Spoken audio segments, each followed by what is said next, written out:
The wind came down from the mountains like it had a grudge. It tore across the valley with teeth made of ice, rattling the shutters of Caleb Vance's ranch house and piling snow against the barn doors in drifts that reached a man's waist. November in Montana didn't ease you into winter. It grabbed you by the throat and dared you to survive. Caleb stood on his porch, watching the road. The stagecoach was late. 2 hours late, which meant either the driver was dead in a ditch somewhere or the horses had gone lame fighting through the pass. Either way, it was a problem. He needed that cook. Needed someone who could turn salt pork and dried beans into something a man could stomach for 4 months straight without putting a bullet in his own head. He wasn't particular about who showed up. Man, woman, old, young, didn't matter, long as they could work and keep their mouths shut. Caleb had built his life on 2 principles: solitude and silence. The ranch ran on both. 1,500 acres of grazing land, 200 head of cattle, and exactly 1 human being, him, the way he preferred it. The sound of bells cut through the wind. Caleb's hand dropped instinctively to the rifle leaning against the porch rail, then relaxed when he spotted the stagecoach cresting the hill. About damn time. He pulled his coat tighter and stepped down into the snow, his boots crunching with each step. The coach lurched to a stop 20 feet from the house. The driver, a grizzled man named Dutch, looked half frozen on his perch. "Vance," he called down, his voice hoarse. "Got your delivery. Took you long enough." "Road's hell.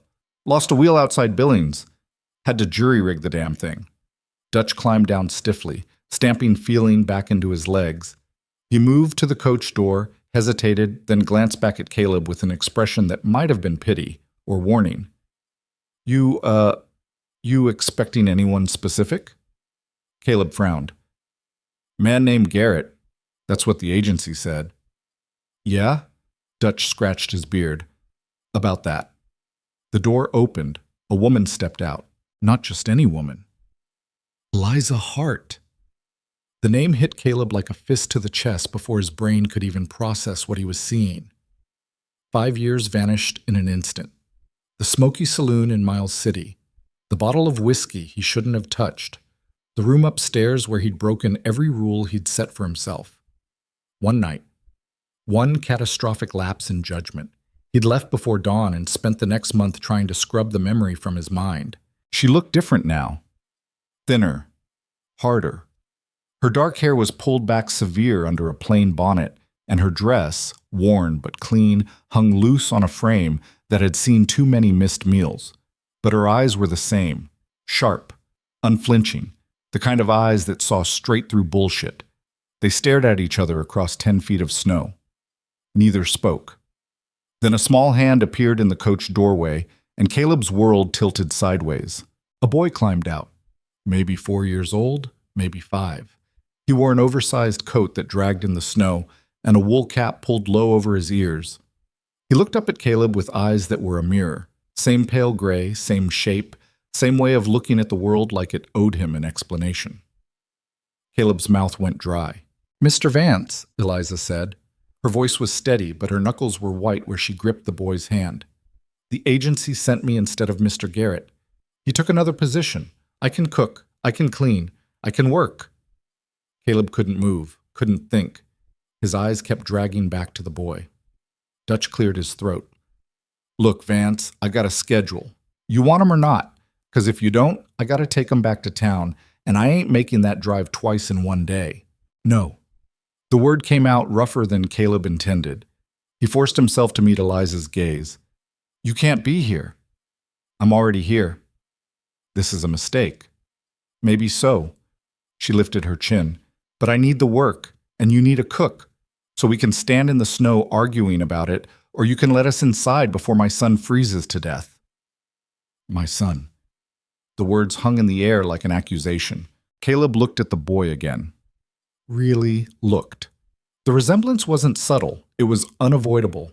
The shape of his face, the set of his shoulders, even the way he stood, feet planted, wary, was all Vance. Anyone with eyes would see it. "How old is he?" Caleb's voice came out barely above a whisper. 4. 4.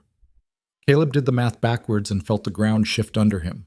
4 years old, which meant, "Yeah," Eliza said, reading his face.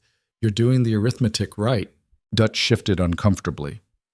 Look, folks, get back on your coach, Caleb told him, without looking away from Eliza. I'll handle this. You sure? 'Cause I can take 'em back. I said I'll handle it. Dutch muttered something about crazy ranchers and climbed back onto his perch. The coach pulled away, bells fading into the wind, leaving the three of them standing in the snow like pieces on a board game nobody knew how to play. The boy shivered, a visible whole-body shake that cut through Caleb's shock like a knife. Get inside, he said. Eliza didn't move. I need to know we have an agreement. You need to get that boy out of the cold before he catches pneumonia. We'll talk inside. She studied him for a long moment, then nodded.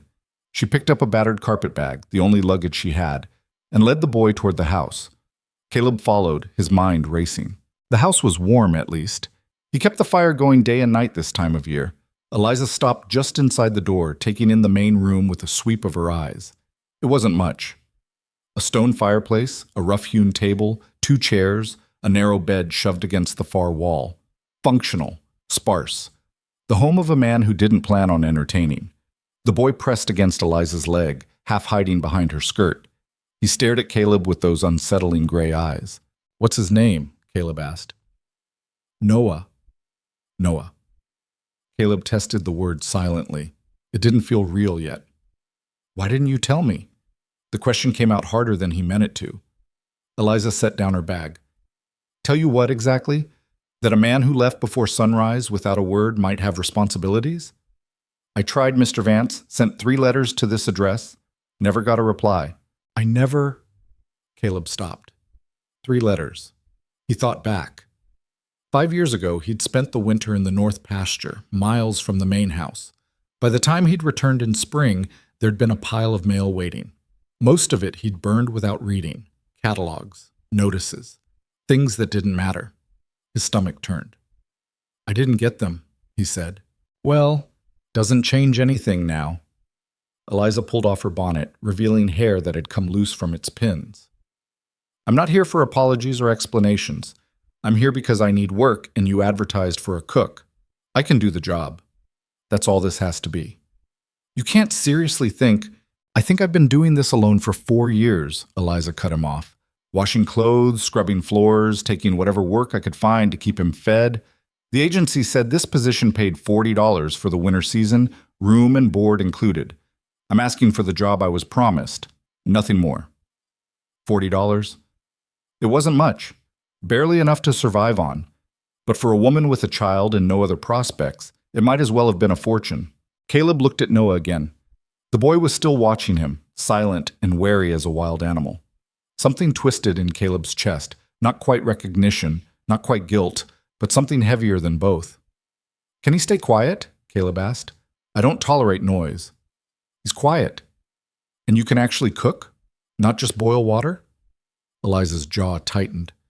I kept a boarding house kitchen in Denver for 2 years. I can cook. Caleb walked to the window, staring out at the white expanse of his land. Every instinct screamed at him to put them back on the next coach to town, to send them away before the situation got any more complicated, before that boy looked at him with those eyes and asked questions Caleb didn't know how to answer. But the alternative was sending them back to nothing. To Denver, maybe, or Miles City, where Eliza would scrub floors until her hands bled and Noah would grow up in boarding house hallways, watching his mother fade. And there was the other thing, the thing Caleb didn't want to admit. The boy was his blood, his mistake, his responsibility, whether he wanted it or not. You get the back room, Caleb said finally, still facing the window. It's small, but it's got a stove. You'll cook 3 meals a day, breakfast at dawn, dinner at noon, supper at dark.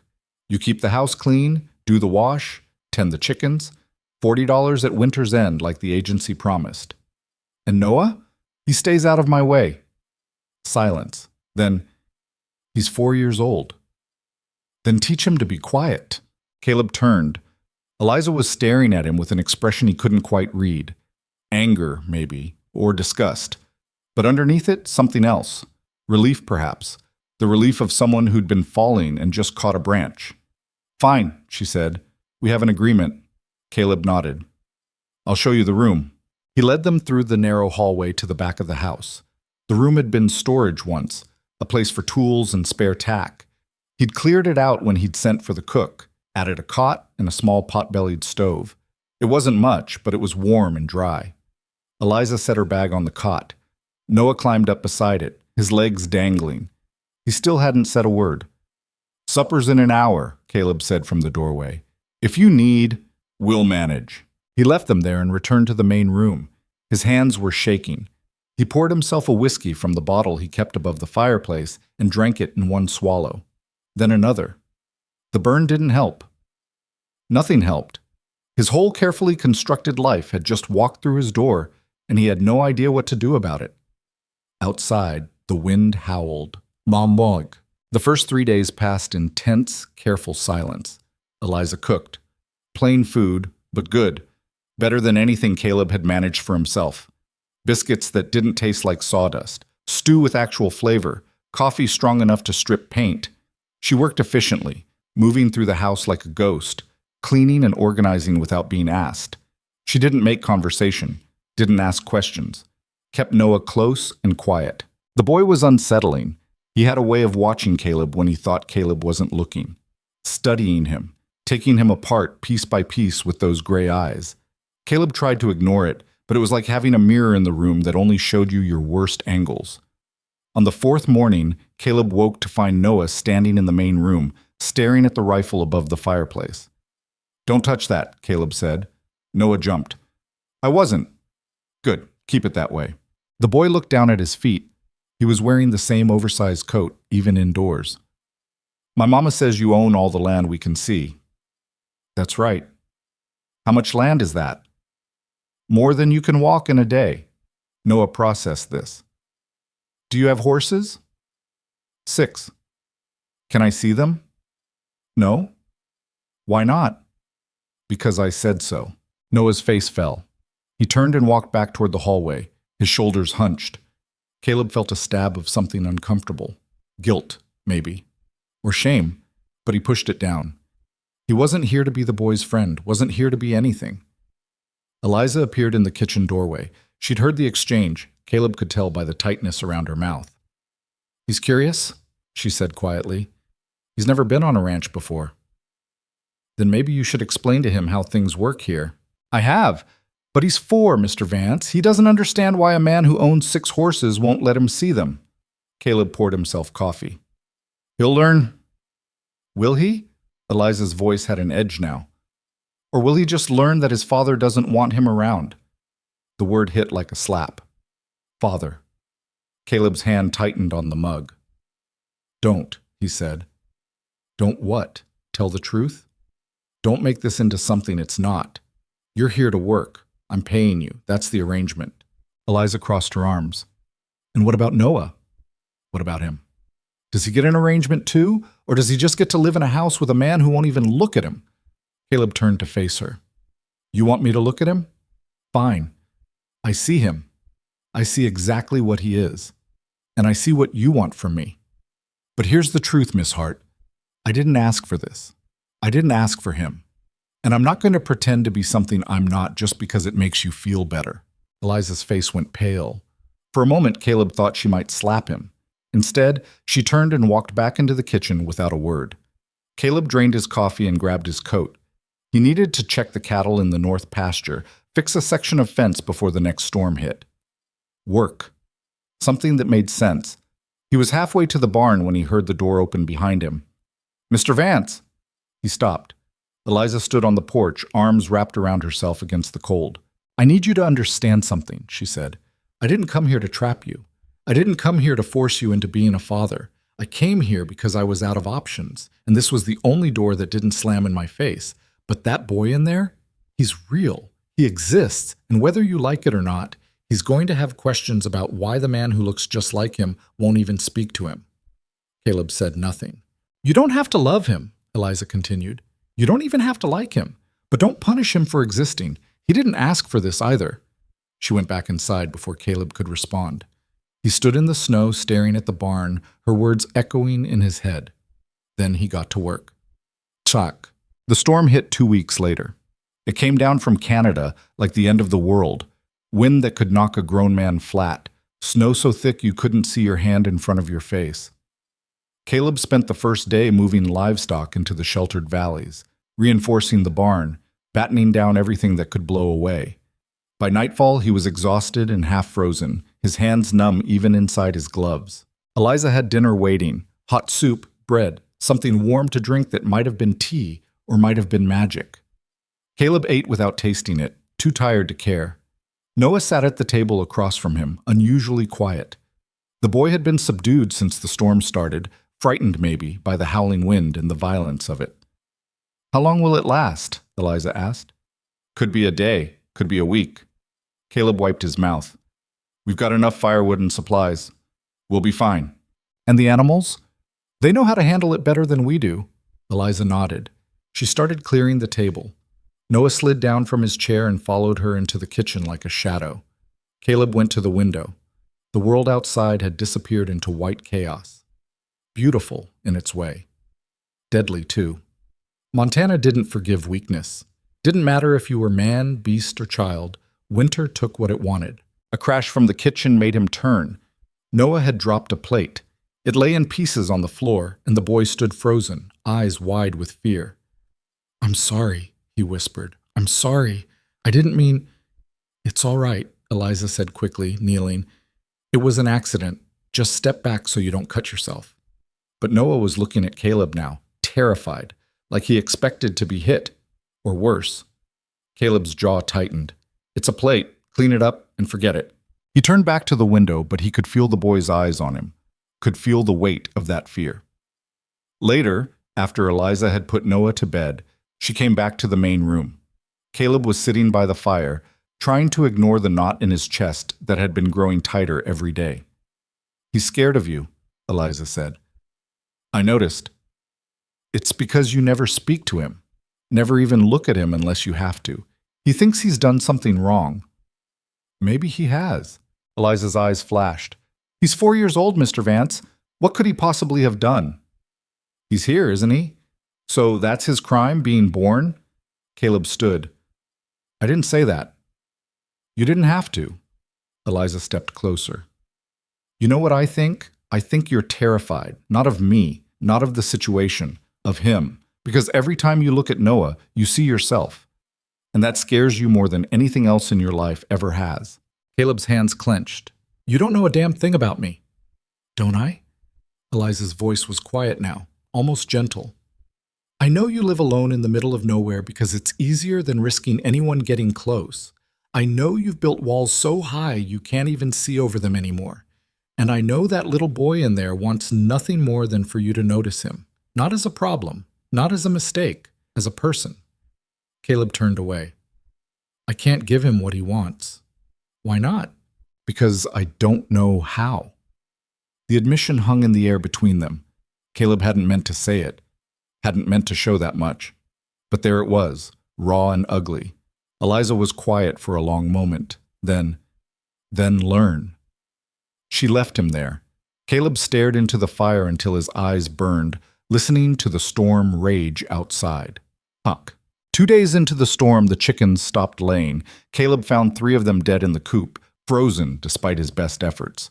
He buried them in the snow and added it to the list of problems that were piling up faster than he could solve them. When he came back inside, Noah was sitting at the table, drawing on a piece of scrap paper with a stub of pencil. The boy looked up as Caleb entered, then quickly looked down again. Caleb hung up his coat. "What are you drawing?" Noah hesitated. "A horse. Can I see?" The boy slid the paper across the table. It was crude, barely more than stick figures, but unmistakably a horse. Or trying to be. "Not bad," Caleb said. Noah's face lit up. "Really? Legs are too short, and the head's wrong. But it's a start. Can you show me how?" Caleb almost said no. The refusal was automatic, ingrained, but something stopped him. Maybe it was the hope in the boy's eyes. Maybe it was Eliza's words still rattling around in his head. Maybe it was just exhaustion wearing down his defenses. He pulled out a chair and sat. "Give me the pencil." For the next 20 minutes, Caleb sketched horses. Noah watched, fascinated, asking questions that Caleb answered without thinking. "How do you make the legs look strong? Where do the muscles go? Why do their tails move like that? It was strange, uncomfortable, but not entirely awful. When Eliza came in from the back room, she stopped in the doorway, staring. Caleb looked up and saw the expression on her face. Surprise, yes, but something else too. Something that made his chest tighten in a way that had nothing to do with fear. I need to check the cattle, he said abruptly, standing. Noah's face fell. But you didn't finish. Later, Caleb grabbed his coat and left before either of them could say anything else. Outside, the storm had eased to a steady snowfall. He stood on the porch, breathing hard, trying to figure out what the hell had just happened. He taught the boy to draw a horse. That was all. Nothing earth-shattering, nothing that changed anything. So why did it feel like the ground had shifted under him? Well, the storm broke on the 5th day. Caleb spent the morning digging out paths to the barn and checking on the livestock. 2 calves had died. Another 3 were sick. He worked until his back screamed and his hands were too cold to feel, and when he finally came inside, he found Eliza and Noah sitting by the fire. Noah jumped up. "Did you see the snow? Mama says it's taller than me." Caleb grunted. "Taller than me too in some places." "Can I go see?" "No. But it's not safe. You'd be over your head in 1 step." Noah's shoulders slumped. Caleb felt that uncomfortable twist in his chest again. Guilt, or something close to it. "Maybe later," he heard himself say, "when I've cleared more paths." The boy's face transformed. "Really? If you stay close and do exactly what I say." "I will. I promise." Eliza met Caleb's eyes over Noah's head. There was no triumph in her expression, just quiet acknowledgement. After supper, Caleb kept his word. He bundled Noah into every piece of warm clothing they could find and led him outside. The boy sank into the snow up to his waist and laughed, a sound so pure and unexpected that Caleb stopped walking. "It's so deep!" Noah flailed his arms, trying to move. "How do you walk in this?" Carefully, Caleb reached down and pulled him onto the packed path. "Stay on the trail. If you step off, you'll disappear." They walked to the barn. Caleb showed him the horses, massive draft animals that snuffled at Noah's hands and made him giggle. Showed him how to brush their coats, how to check their hooves for ice. "This one's name is Goliath," Caleb said, patting the biggest gelding's neck. "He's mean as hell, but he's the strongest horse I've ever owned. Can I ride him?" "Not until you're bigger, and maybe not even then." Noah's hand barely reached the horse's shoulder. He looked up at Goliath with pure awe. "He's so big. Is he scared of anything?" "Rattlesnakes and thunder. Turns into a complete coward when it storms." "Really?" Noah looked delighted by this. "Even though he's so big?" "Size doesn't matter when you're scared." Noah thought about this. Then, "Are you scared of anything?" The question caught Caleb off guard. He looked down at the boy, the small person who shared his blood, his eyes, his name, whether he wanted to admit it or not. "Yeah," he said finally. "I am." "What?" Caleb didn't answer. He just turned and led Noah back to the house, where Eliza was waiting in the doorway, watching them both. That night, after Noah had gone to bed, Eliza sat across from Caleb at the table. She didn't speak, just looked at him with those sharp eyes that missed nothing. "What?" Caleb said finally. "You're trying." "Don't make it into something it's not." "I'm not. I'm just acknowledging it." Caleb shifted uncomfortably. "He asked to see the horses. I showed him the horses. That's all." "Is it?" "What do you want from me, Eliza?" She was quiet for a moment, then, "I want you to stop running." "I'm not. You've been running your whole life, from people, from connection, from anything that might ask you to be more than you are. And now you have a son who didn't ask to exist and a winter that won't let you leave, and you're trapped. So you can keep running in place, or you can stop. Your choice." Caleb stood. "You don't know me well enough to say that." "Don't I?" Eliza rose too. "I knew you well enough 5 years ago to see that you were a man who'd rather be alone than risk getting hurt. And I see the same thing now, except this time you're not just hurting yourself, you're hurting him." "I never promised him anything." "No, you didn't, but he's still hoping." She moved toward the hallway, then paused. "The question is, what are you hoping for?" She left him with that. Caleb sat back down. stared at the fire, thought about a boy drawing horses and a woman who saw through him like glass in a life that had become infinitely more complicated than it had been a month ago. Outside, the night was quiet. The storm had passed. But inside, something was just beginning, and Caleb had no idea how to stop it. December came in cold and stayed that way. The kind of cold that made your lungs ache when you breathed, that turned spit to ice before it hit the ground. Caleb worked from dawn until dark, fighting to keep the ranch alive. Pipes froze. Fences collapsed under the weight of snow. 3 more cattle died, and he had to drag their frozen carcasses away from the herd before disease could spread. But the hardest part wasn't the work. It was coming back to the house at the end of each day and finding Noah waiting by the window, watching for him. The boy had started doing that after the trip to the barn. Every evening, same spot, face pressed against the glass. When Caleb came through the door, Noah would light up like someone had set a match to him, then immediately try to hide it, ducking his head and pretending he'd been doing something else. It made Caleb's chest hurt in ways he didn't have words for. "You don't have to wait up for me," he said one night, shrugging out of his coat. Noah looked down at his hands. "I know." "So why do you?" The boy shrugged. It was such a small gesture, but it carried the weight of everything he couldn't say. "Because I want to. Because you might not come back.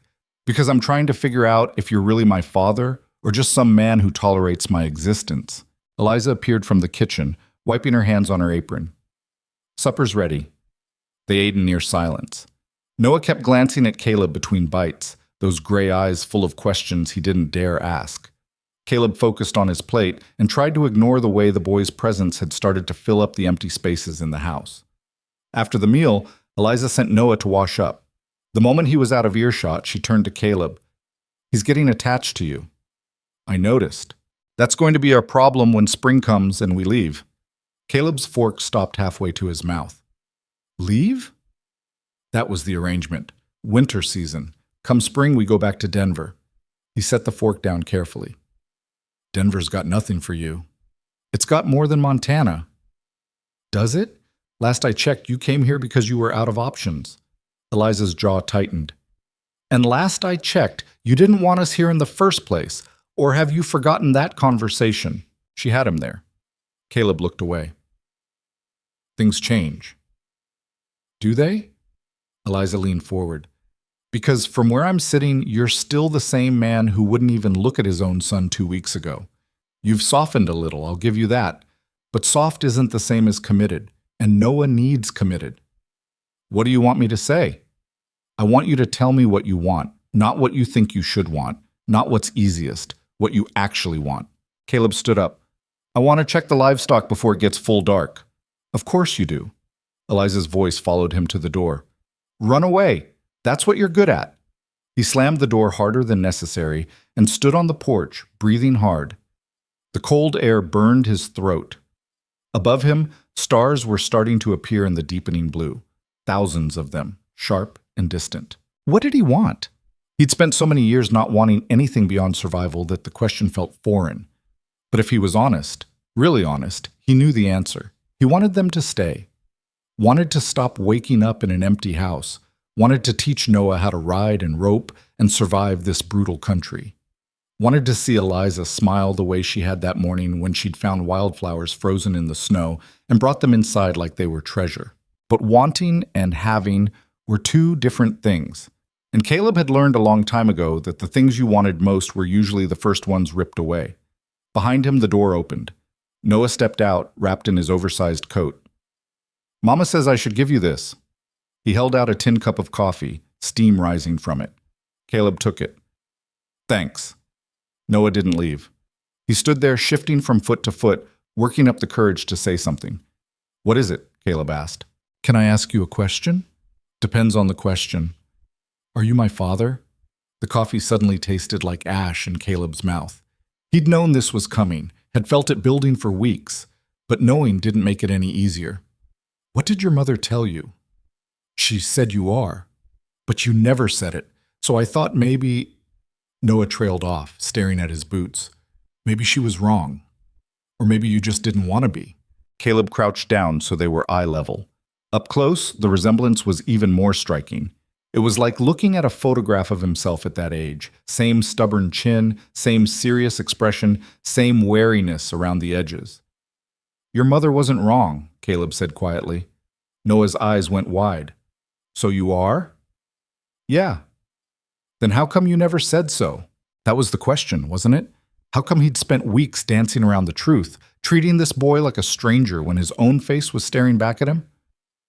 Because I didn't know how, Caleb admitted. I've never been anybody's father before. Never thought I would be, so when you showed up, I didn't know what to do with that. You could have just told me. You're right, I should have. Noah was quiet for a moment, processing. Then, does that mean you want to be my father, or you just are because you have to be? The kid was too smart for his own good, too perceptive. He'd learned young how to read the spaces between words, the difference between obligation and choice. Caleb chose his next words carefully. I'm still figuring that out. But what I can tell you is this. You're here. You're mine, whether I planned for it or not. And I'm trying to do right by that. It might not look like much, but I'm trying. Okay. Noah's voice was small. That's enough, I guess. Is it? I don't know. I never had a father before either, so I don't know what it's supposed to be like. Something in Caleb's chest cracked wide open. He reached out and put a hand on Noah's shoulder, the first time he'd voluntarily touched the boy. Then I guess we'll figure it out together. Noah nodded. Then, so fast Caleb almost didn't register it, the boy wrapped his arms around Caleb's neck in a quick, fierce hug before darting back inside. Caleb stood there on the porch, one hand still raised where Noah had been, feeling like he'd just been hit by lightning. When he finally went back inside, Eliza was standing by the stove. She didn't say anything, but her eyes said plenty. Don't, Caleb warned. I wasn't going to say anything. You were thinking it loud enough. A smile tugged at the corner of her mouth. Maybe. Caleb poured himself more coffee, just to have something to do with his hands. He asked if I was his father. I know, I heard. You sent him out there on purpose. He needed to hear it from you. Eliza turned back to the dishes. And you needed to say it out loud. Stop pretending it wasn't real. It's real. Caleb's voice came out rougher than he intended. I know it's real. I see him every day. See myself in every damn thing he does. You think that's easy? No, I think it's terrifying. But you said it anyway, and that matters. Caleb set down his cup. You're still planning to leave in spring. It wasn't a question, but Eliza answered anyway. I haven't changed my mind if that's what you're asking. What if I asked you to stay? She went very still. Are you asking? I don't know. Maybe. Caleb ran a hand through his hair. Look, I'm not good at this. Any of this. But the boy needs stability. Needs more than a winter on a ranch and then back to boarding houses and uncertainty. So this is about Noah. Of course it's about Noah. Right. Eliza's voice had gone flat. Of course it is. She dried her hands and started to walk past him. Caleb caught her arm. What did I say wrong? Nothing. Everything. She pulled free. You want us to stay for Noah. Because it's the right thing to do. The responsible thing. But you don't want us, Caleb. You want to check a box that says you did your duty. That's not... Isn't it? She turned to face him fully. Tell me honestly, if Noah wasn't in the picture, would you ask me to stay? The question hung between them like a blade. Caleb opened his mouth, then closed it, because the truth was complicated. Yes, Noah was the reason he was thinking about this at all. But somewhere in the past few weeks, Eliza had stopped being just the woman who'd brought chaos into his life. She'd become the person who made coffee the way he liked it without being told, who fixed the hinge on the cabinet door he'd been meaning to get to for 6 months, who stood at the stove in the morning light and made the house feel less empty. I don't know, he said finally, but he is in the picture, so that question doesn't matter. It matters to me. Eliza's eyes were bright, because I won't stay just to be the mother of your child. I won't be an obligation you shoulder because it's the decent thing to do. I did that already, Caleb, for 4 years. Raised him alone, worked myself to the bone, and told myself it was enough. I won't do it again with you watching me like I'm some problem you're trying to solve. That's not how I see you. Then how do you see me? Caleb didn't have an answer. Or rather, he had too many answers, none of them simple enough to say out loud. He saw her as strong and stubborn and proud, saw the way she moved through the world with her chin up even when it was clear she was exhausted, saw the gentle way she touched Noah's hair when she thought no one was looking, and the steel in her spine when she faced down anything that threatened him. But saying all that felt like stepping off a cliff. "I see someone who deserves better than what I can give," he said instead. Eliza's expression softened, just slightly. "That's not an answer either. It's the only one I've got right now." She studied him for a long moment. Then she nodded. "Then we stay until spring, like we agreed. And in spring, we'll see where we're at. Fair?" Fair. But as she walked away, Caleb knew nothing about this situation was fair. Not to her, not to Noah, and not to himself.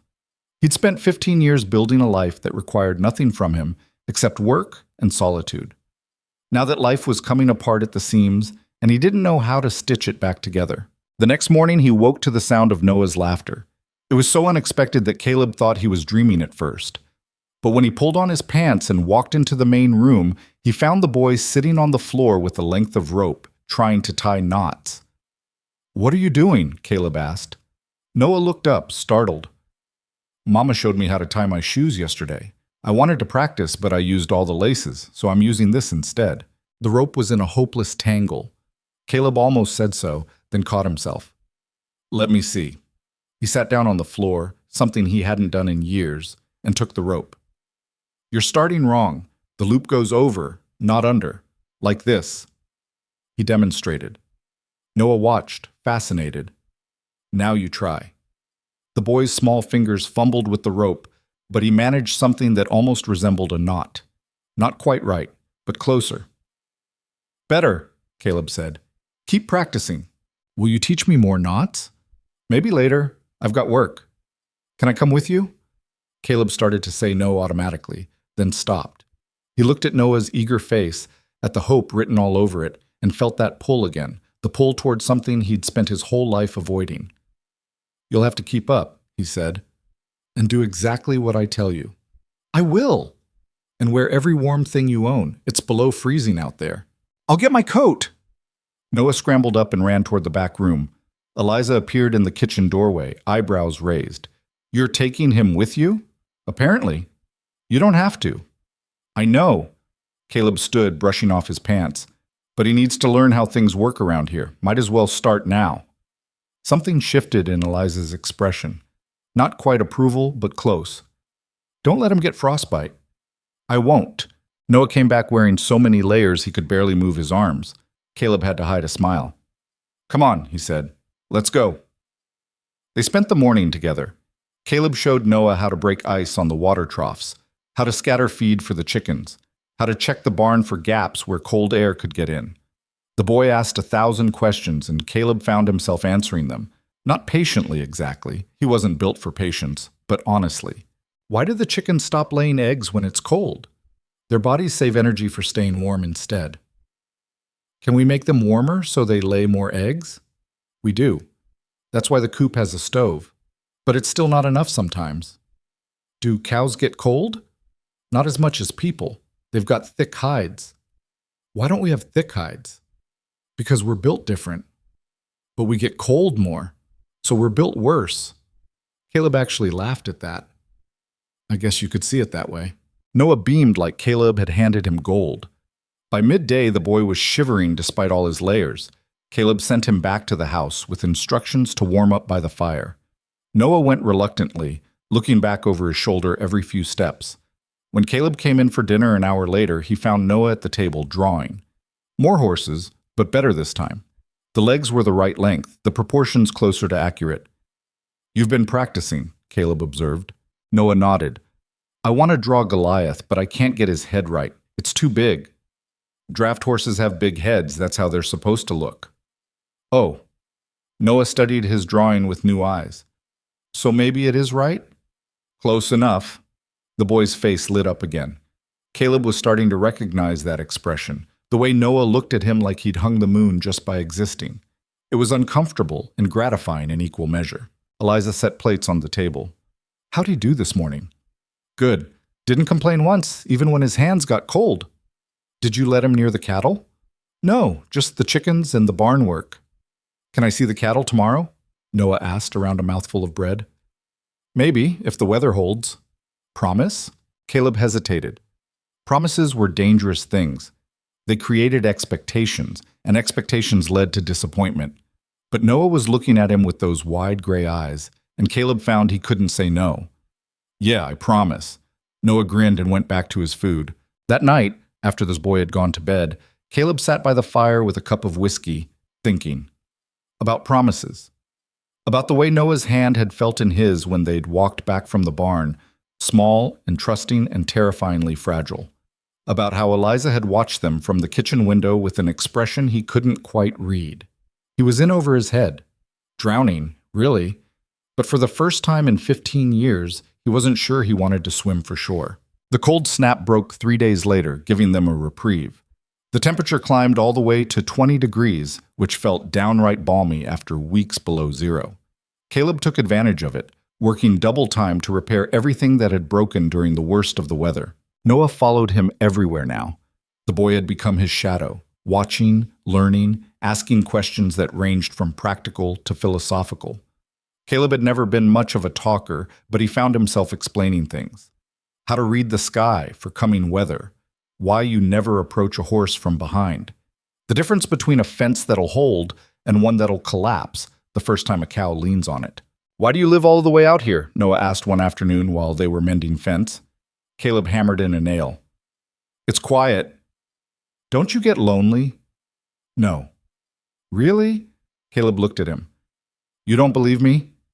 Noah shrugged. Mama says everybody gets lonely sometimes, even when they say they don't. Your mother talks too much. She says you don't talk enough. Despite himself, Caleb smiled. She's probably right about that. They worked in silence for a while. Then Noah said, I think I'd be lonely if I lived all the way out here by myself. You get used to it. Did you? That was the question, wasn't it? Caleb had thought he was used to it, had thought he preferred the silence and the solitude. But having people in the house again, having noise and mess and somebody waiting when he came through the door, had shown him how hollow his life had been. Yeah, he said, I did, for a long time. But not anymore? Caleb set down his hammer. Why all the questions? I'm trying to figure you out. What's there to figure out? Lots of things. Noah counted on his fingers. Like why you didn't want us here at first, and why you changed your mind, and whether you're going to change it back when spring comes. I didn't change my mind, I just adjusted. To what? To you being here. Noah thought about this. So you don't wish we'd never come? No. The word came out firmer than Caleb intended. I don't wish that. Good. Noah picked up a nail. 'Cause I like it here. Even when it's really cold and the wind sounds like it's trying to eat the house. Caleb helped him position the nail. You scared of the wind? Sometimes? Mama says it's just air moving, but it sounds angry. It's not angry. It just doesn't care about us one way or the other. That's how nature works. It's not for us or against us. It just is. Noah hammered the nail crooked. Caleb straightened it and let him try again. Are you like that too? The boy asked. Like what? Not for us or against us. Just there. The question hit harder than it should have. Caleb looked at this small person, his son, whether he'd planned for it or not, and realized Noah had been trying to figure out where he stood this whole time, trying to determine if Caleb was safe, if he was permanent, if he was worth the risk of getting attached to. No, Caleb said quietly, I'm for you, both of you. I might not be good at showing it, but I'm for you. Noah's whole face changed. Really? Really? The boy threw his arms around Caleb's waist in a sudden, fierce hug. Caleb froze for a second, then awkwardly patted Noah's back. It was the second time the kid had hugged him, and it was no less overwhelming than the first. When Noah pulled away, he was grinning. Can we finish the fence now? I want to show Mama I helped. Yeah, let's finish the fence. They worked until the sun started to sink, turning the snow pink and gold. Walking back to the house, Noah slipped his hand into Caleb's like it was the most natural thing in the world. Caleb looked down at their joined hands, his rough and scarred, Noah's small and soft, and felt something settle in his chest. Not quite peace, but close. Eliza was waiting on the porch. How'd it go? We fixed the whole north fence line, Noah announced proudly. I hammered 6 nails all by myself. Did you now? Well, Caleb had to straighten 4 of them, but I did the hammering part. Eliza caught Caleb's eye over Noah's head. Something passed between them. Acknowledgement, maybe, or understanding. They were doing this, actually doing this, building something fragile and complicated and real. Go wash up for supper, Eliza told Noah. The boy ran inside. Eliza stepped closer to Caleb. He's happy, she said. Seems like it. You're good with him. I'm learning. That's all anyone can do. She paused. He told me what you said, about being for us. Caleb looked away, uncomfortable. He asked a direct question. I gave him a direct answer. Still, it meant something to him. Means something to me, too. Eliza, I'm not asking for promises you can't keep. I just want you to know that what you're doing matters. Even when it doesn't feel like enough, it matters. Before Caleb could respond, she went back inside, leaving him on the porch with the sunset and the cold and the weight of her words. That night, lying in his narrow bed, Caleb stared at the ceiling and thought about spring. 3 months away, maybe 4 if winter lingered. 3 months to figure out if he could be what they needed. If he could take this fragile thing they were building and make it strong enough to last. He'd survive blizzards and drought and years of crushing isolation. But this was different. This required something he'd never had to give before. And for the first time in his life, Caleb wasn't sure if he had it in him. The doubt didn't leave him. It followed Caleb through the days like a persistent shadow, whispering that he was playing at something he'd never be good at. That eventually he'd fail these people the way he'd failed everyone who'd ever depended on him. He tried to push it down, bury it under work and routine, but it had a way of surfacing at the worst moments, like when Noah fell. It happened on a Tuesday morning, clear and bright.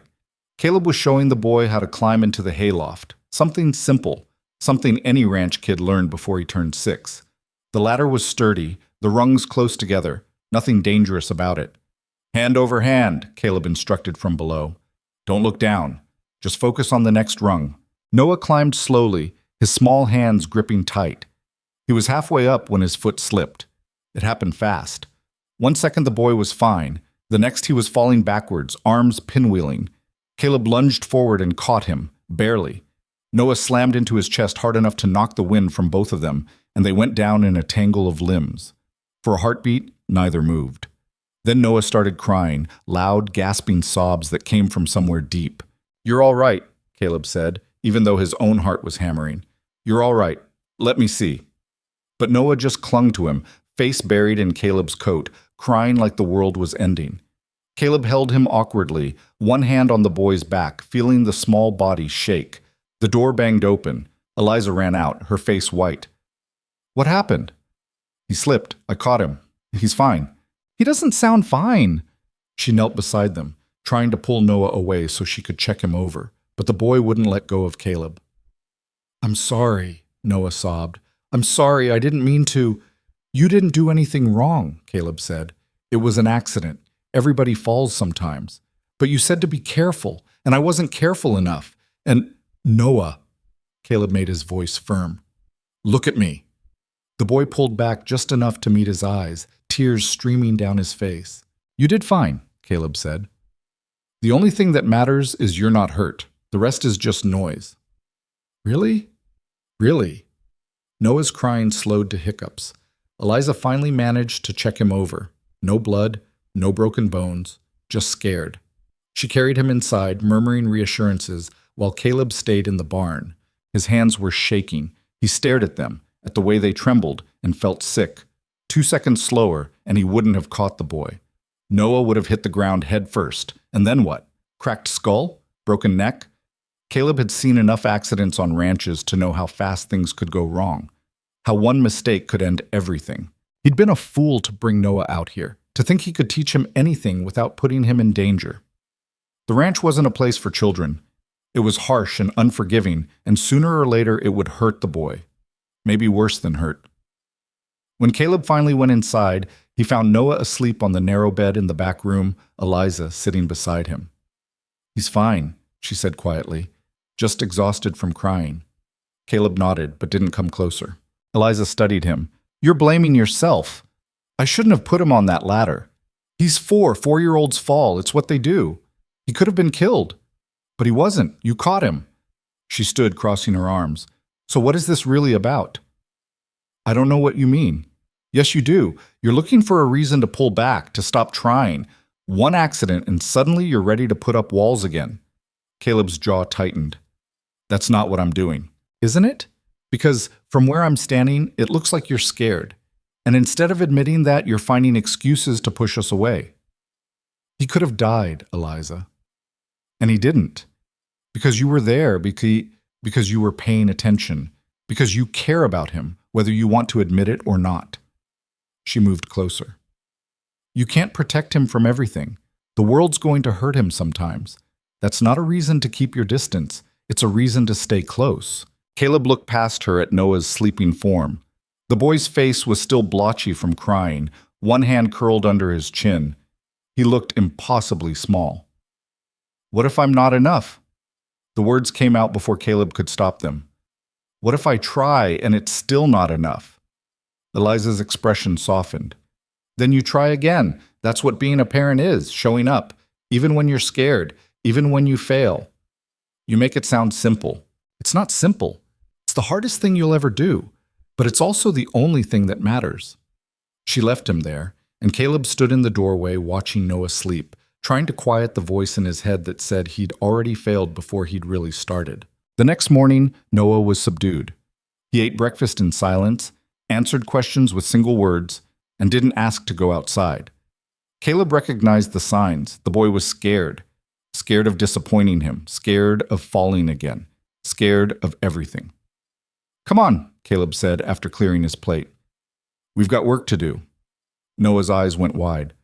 I don't have to. Mama said, I know what your mother said, but I'm saying you're coming with me. But I fell. Oh. Yeah, you did. So now you're going to climb that ladder again. Eliza appeared from the kitchen, dish towel in hand. Caleb, he needs to do this. If he doesn't, he'll be scared of it forever. Noah looked between them, uncertain. Caleb could see the fear written all over the boy's face, but underneath it, something else. Hope, maybe. Or the need to prove he could do it. I'll be right there, Caleb said. I won't let you fall. But you have to try. Noah swallowed hard. Then he nodded. Outside, the ladder looked taller than it had the day before. Noah stood at the base of it, staring up like it was a mountain. Same as yesterday, Caleb said. Hand over hand, don't rush. And if you need to stop, you stop. What if I fall again? Then I catch you again. But you're not going to fall because you're going to focus on what you're doing instead of worrying about what might happen. Noah took a breath and grabbed the first rung. His hands were shaking, but he started to climb. Slowly. Carefully. One rung at a time, Caleb stayed directly below him, hands ready. That's it. Keep going. You're doing fine. Halfway up, Noah froze. I can't. Yes, you can. I'm scared. Being scared is all right. Do it anyway. Noah stayed frozen for another few seconds. Then inch by inch, he started climbing again. When he reached the top and pulled himself into the loft, his whole face transformed. I did it, he shouted down. Did you see? I did it. I saw. Now come back down. The descent was easier. Noah climbed down with growing confidence, and when his feet hit the ground, he turned to Caleb with a grin that could have lit up the whole valley. Can I do it again? Once more. Then we've got real work to do. Noah climbed up and down 3 more times before Caleb called it. The boy was practically vibrating with pride as they walked to the water troughs. I wasn't sure I could do it, Noah admitted, but then I did it anyway. That's called courage. Is that what you do? When you're scared? Caleb considered the question. Most of the time, yeah. Being scared doesn't mean you can't do something. Just means you've got to work harder at it. Are you scared of a lot of things? More than I'd like to be. Noah thought about this as he helped break ice on the water. Like what? Caleb almost deflected, gave some easy answer that would satisfy the boy without revealing anything real, but something stopped him. Maybe it was the way Noah looked at him, like Caleb's honesty actually mattered, like it was a gift instead of a weakness. I'm scared of failing people, Caleb said. Of them depending on me and me letting them down. Like yesterday, when I fell? Yeah, like that. But you didn't let me down. You caught me. This time. But what about next time? Or the time after that? Noah frowned. You can't catch me every time. Nobody can catch everybody all the time. Out of the mouths of children, Caleb felt something loosen in his chest, some knot he'd been carrying for longer than he cared to admit. You're probably right about that, he said. So you just do your best and hope it's enough? Something like that. Okay. Noah went back to breaking ice like the conversation was settled, like he'd just solved one of life's great mysteries without breaking a sweat. They worked in comfortable silence for a while. Then Noah said, I'm glad you're my father. The words hit Caleb square in the chest. He stopped what he was doing and looked at the boy. Really looked at him. At this small person who'd invaded his life and turned everything upside down, who asked hard questions and climbed ladders even when he was scared, who looked at Caleb like he was worth something. Yeah, Caleb said quietly. I'm glad too. The smile Noah gave him was worth every moment of doubt and fear Caleb had suffered through. That night, Caleb sat with Eliza after Noah had gone to bed. The fire crackled between them, the only sound in the quiet house. Thank you, Eliza said. For what? For making him climb that ladder again. I wouldn't have thought to do that. He needed to, otherwise it would have haunted him. Still, you knew what he needed. She paused. You're better at this than you think. Caleb shifted uncomfortably. I'm figuring it out as I go. We all are. There's no handbook for any of this. You seem to know what you're doing. That's because you only see the parts that work. You don't see me lying awake at night wondering if I'm doing everything wrong, if I'm too strict or not strict enough, if I'm preparing him for the world or just making him more fragile. Caleb looked at her, really looked. He'd been so focused on his own inadequacy that he hadn't stopped to consider that she might be struggling too, that maybe she was just as scared and uncertain as he was. You're doing fine, he said. Better than fine. He's a good kid because of you. He's a good kid because of himself. I just try not to mess him up too badly. Still, you've done it alone for 4 years. That takes strength. Eliza was quiet for a moment. It wasn't strength, it was survival. I didn't have a choice. You had choices. You could have given him up, found someone to take him. Nobody would have blamed you. I would have blamed me. Her voice was fierce. He's mine.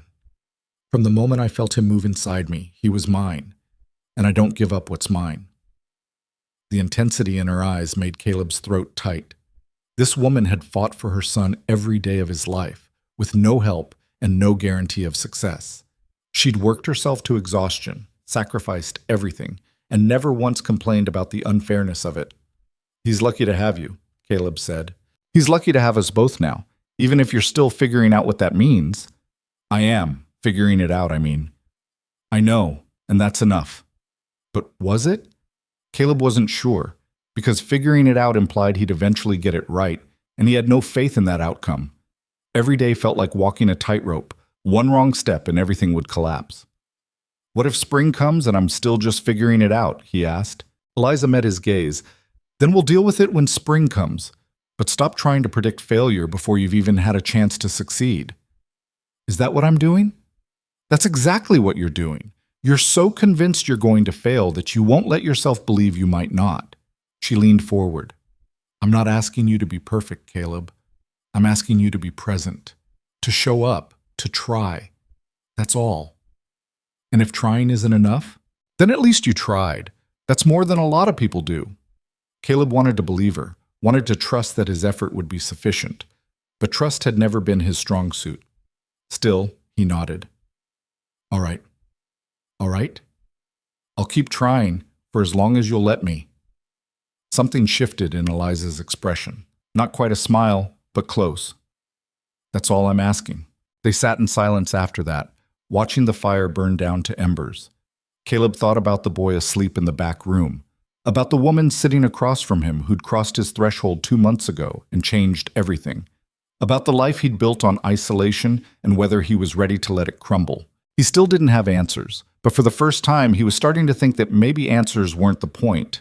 Maybe it was enough to just keep moving forward, one day at a time, and hope that eventually he'd end up somewhere worth being. January brought a cold snap that made December look mild. The temperature dropped so low that throwing water into the air would turn it to ice before it hit the ground. Caleb worked around the clock, trying to keep the livestock alive, fighting a war he wasn't sure he could win. He lost 6 more cattle, then 8. The numbers climbed despite everything he did, and each dead animal felt like a personal failure, like proof that he wasn't strong enough or smart enough or good enough to protect what was his. Noah watched him struggle and started asking fewer questions. The boy could sense the tension rolling off Caleb in waves, could see the exhaustion carved into every line of his face. He tried to help, bringing coffee, doing small chores without being asked, staying quiet when Caleb needed silence. It broke Caleb's heart a little, seeing the boy try so hard to make things easier. Like Noah thought if he was good enough, helpful enough, it would somehow fix everything. "You don't have to do that," Caleb said one evening when he found Noah sweeping the barn floor. "I wanted to help." "I know, but you're not responsible for making things better." Noah set down the broom. "Mama says everybody's responsible for helping when things are hard. Your mother's right about a lot of things, but you're 4 years old. The weight of this place isn't yours to carry." "Then whose is it?" "Mine." "But you look tired, like you might fall down." Caleb sat heavily on a hay bale. The kid was more observant than he gave him credit for. "I am tired, but that's not your fault, and it's not your job to fix it." Noah climbed onto the bale beside him. They sat in silence for a while, watching dust motes drift through the late afternoon light. "What if we helped you together?" Noah asked finally. "Me and Mama, so it's not just yours to carry." "It doesn't work that way." "Why not?" "Because it's my ranch, my responsibility. But we live here too now. Doesn't that make it ours too?" "A little bit?" Caleb looked down at the boy. Noah was staring up at him with those serious gray eyes, waiting for an answer that made sense. And Caleb realized he didn't have one. Because the truth was, somewhere along the way, this had stopped being just his ranch. It had become their home. All 3 of them. "Maybe you're right," Caleb admitted. "Maybe it is ours." "A little bit." Noah smiled. "So can we help?" "You already do. More than you know." That seemed to satisfy the boy. He leaned against Caleb's side, small and warm, and they sat together as the light faded. When Caleb finally went inside, he found Eliza at the stove, stirring something that smelled like heaven. She glanced up as he entered, took one look at his face, and pointed to a chair. "Sit. I need to. Whatever it is can wait. Sit down before you fall down." Caleb was too tired to argue. He sat. Eliza poured him coffee and set a bowl of stew in front of him that was thick with meat and vegetables. "Eat." He ate. The food helped, but it couldn't touch the exhaustion that had seeped into his bones. "How many today?" Eliza asked. 3. She winced. "I'm sorry." "Not your fault. It's the cold. And the fact that I didn't prepare well enough before winter hit. You can't control the weather." "No. But I can control how ready I am for it, and I wasn't ready enough." Eliza sat across from him. "So what do you need?" "Need? To get through this. What do you need?" No one had asked him that in 15 years. Caleb stared at her, not sure how to answer. "I don't know," he said finally. "Yes, you do. You're just not used to saying it out loud." She waited, patient. Caleb rubbed his face. "I need help. But there's no one to hire this time of year, and even if there was, I can't afford it. I need better equipment, more feed, a way to get the sick cattle separated from the healthy ones before disease spreads. I need about 10 things I don't have and can't get." "What about the things you do have?" "What do you mean?" "You have me. You have Noah. We're not ranch hands, but we're not useless either." "I can't ask you to—" "You're not asking. I'm offering. Tell me what needs doing, and I'll do it. Noah can help with the small stuff. We'll figure out the rest together." Caleb wanted to say no, wanted to tell her that this was his burden to shoulder. But the truth was, he was drowning, and if he kept trying to do everything alone, he was going to lose everything. "All right," he said. "Tomorrow I'll show you what needs doing." Eliza nodded. "Good. Now finish your supper and get some sleep. You look like hell." "Thanks." "I'm serious, Caleb. You're no good to anyone if you work yourself to death." She was right. He knew she was right. But knowing and doing were two different things. Still, that night he slept better than he had in weeks. Maybe it was the exhaustion. Or maybe it was knowing that for the first time in longer than he could remember, he didn't have to face the next day alone. The next morning, Caleb woke to find Eliza already dressed in layers of warm clothing, waiting by the door. "Where's Noah?" he asked. "Still sleeping. I'll check on him every hour, but right now, you're going to show me what needs doing." They spent the morning together. Caleb taught her how to check the cattle for signs of illness, how to distribute feed efficiently, how to spot weak points in the fencing before they became disasters. Eliza absorbed everything like a sponge, asking smart questions and catching on faster than he expected. "You're good at this," he said, after she'd successfully moved a group of cattle to a different pasture. "I learn fast when it matters." "Why does this matter? It's not your ranch." Eliza stopped walking and turned to face him. "Isn't it? You said we could stay. That means this is our home, at least for now, and I don't let my home fall apart if there's something I can do about it." There it was again, that fierce pride, that refusal to be a burden or stand by while things crumbled. Caleb found himself admiring her for it, this woman who'd been dealt a bad hand and played it anyway, without complaint or self-pity. "Thank you," he said. "For what?" "For not giving up. On this place. On us." Eliza's expression softened. "You make it sound like that's some kind of extraordinary effort. But it's not, Caleb. This is just what you do when you care about something." "Is that what this is? You care?" "Of course I do. I wouldn't be standing in sub-zero temperature learning about cattle management if I didn't." She said it so matter-of-factly, like it was obvious. But to Caleb, it wasn't obvious at all. It was stunning. They worked together for the rest of the morning, falling into a rhythm that felt natural. When they finally came in for dinner, Noah was awake and had set the table without being asked. "I helped," the boy announced proudly. "You did," Eliza confirmed. "Thank you."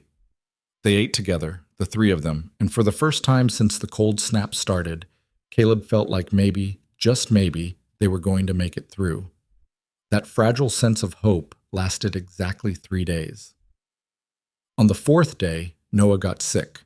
It started with a cough. "Nothing serious," Eliza assured him. "Just a cold." But by evening, the boy was feverish and struggling to breathe.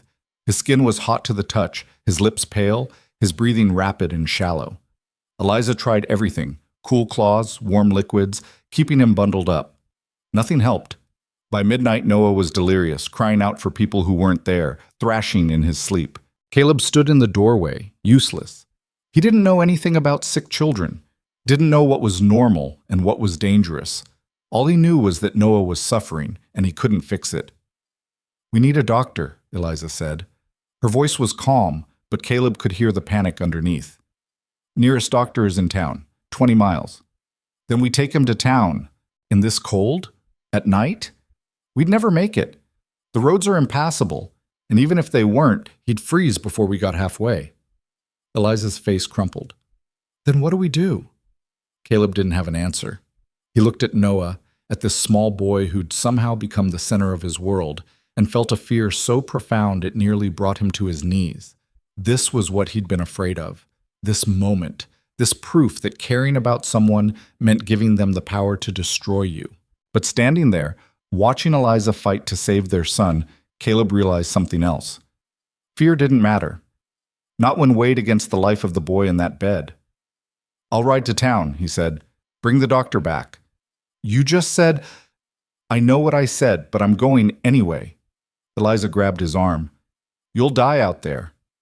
"Maybe. But if I don't try, he might die here, and I can't live with that." He could see her calculating, weighing the risks. Finally, she nodded. "Then ride fast." Caleb dressed in every warm thing he owned and saddled Goliath, the big draft horse who could handle deep snow better than the others. The night was brutally cold, the kind that could kill a man in hours if he wasn't careful.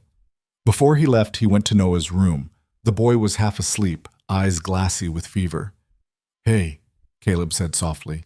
Noah focused on him with effort. "Papa?" The word hit Caleb like a bullet. Papa. The boy had never called him that before. "I'm here. I'm going to get help. You just hold on, all right? Can you do that for me?" Noah nodded weakly. "Don't leave." "I have to. But I'm coming back. I promise I'm coming back. Promise? Promise. Caleb kissed the boy's forehead, the first time he'd done such a thing, and left before his courage failed him. The ride to town was hell. The cold was so intense it burned. Snow had drifted across the road in places, forcing Goliath to break through chest-deep powder. Twice, Caleb thought they wouldn't make it. But he kept going, driven by the memory of Noah's fevered eyes and Eliza's desperate face. He reached town just before dawn, nearly frozen solid. The doctor was an old man named Brennan who took one look at Caleb and started gathering his supplies without being asked. "How bad?" Brennan asked as they rode back. "Bad? Fever, trouble breathing. He's 4. Brennan's mouth tightened. "We'll do what we can." The ride back felt longer. Caleb's hands were numb, his face frostbitten, his entire body screaming, but he didn't slow down. They reached the ranch as the sun was rising. Caleb half fell off Goliath and stumbled into the house. Brennan was right behind him. Eliza looked up from Noah's bedside, her face streaked with tears. "He's worse." Brennan examined the boy quickly, his expression grave. Then he started working, giving Noah medicine, applying poultices, doing things Caleb didn't understand but trusted anyway. Hours passed. Caleb sat in the main room, unable to watch, unable to leave. His hands shook from more than just cold. Finally, Brennan emerged. "He'll live." But it was close. Another day, and he didn't finish the sentence. The relief was so overwhelming, Caleb had to sit down. "Thank you. Thank your horse. And whatever drove you to ride 20 miles in that cold. Most men would have waited for morning." Waiting wasn't an option. Brennan studied him. "That your boy in there?" "Yeah, he's mine." "Then he's lucky to have a father who'd risk his life for him." After the doctor left, Caleb went to Noah's room. The boy was sleeping peacefully now, the fever broken. Eliza sat beside him, exhausted. "He's going to be fine," she said. Dr. Brennan said so. Caleb nodded, not trusting his voice. Eliza looked up at him. "You could have died out there." "But I didn't." "You could have." "I know." Caleb moved closer. "But I couldn't sit here and do nothing, not when there was a chance of saving him." Eliza stood and wrapped her arms around him. Caleb froze for a second, then pulled her close, holding on like she was the only thing keeping him upright.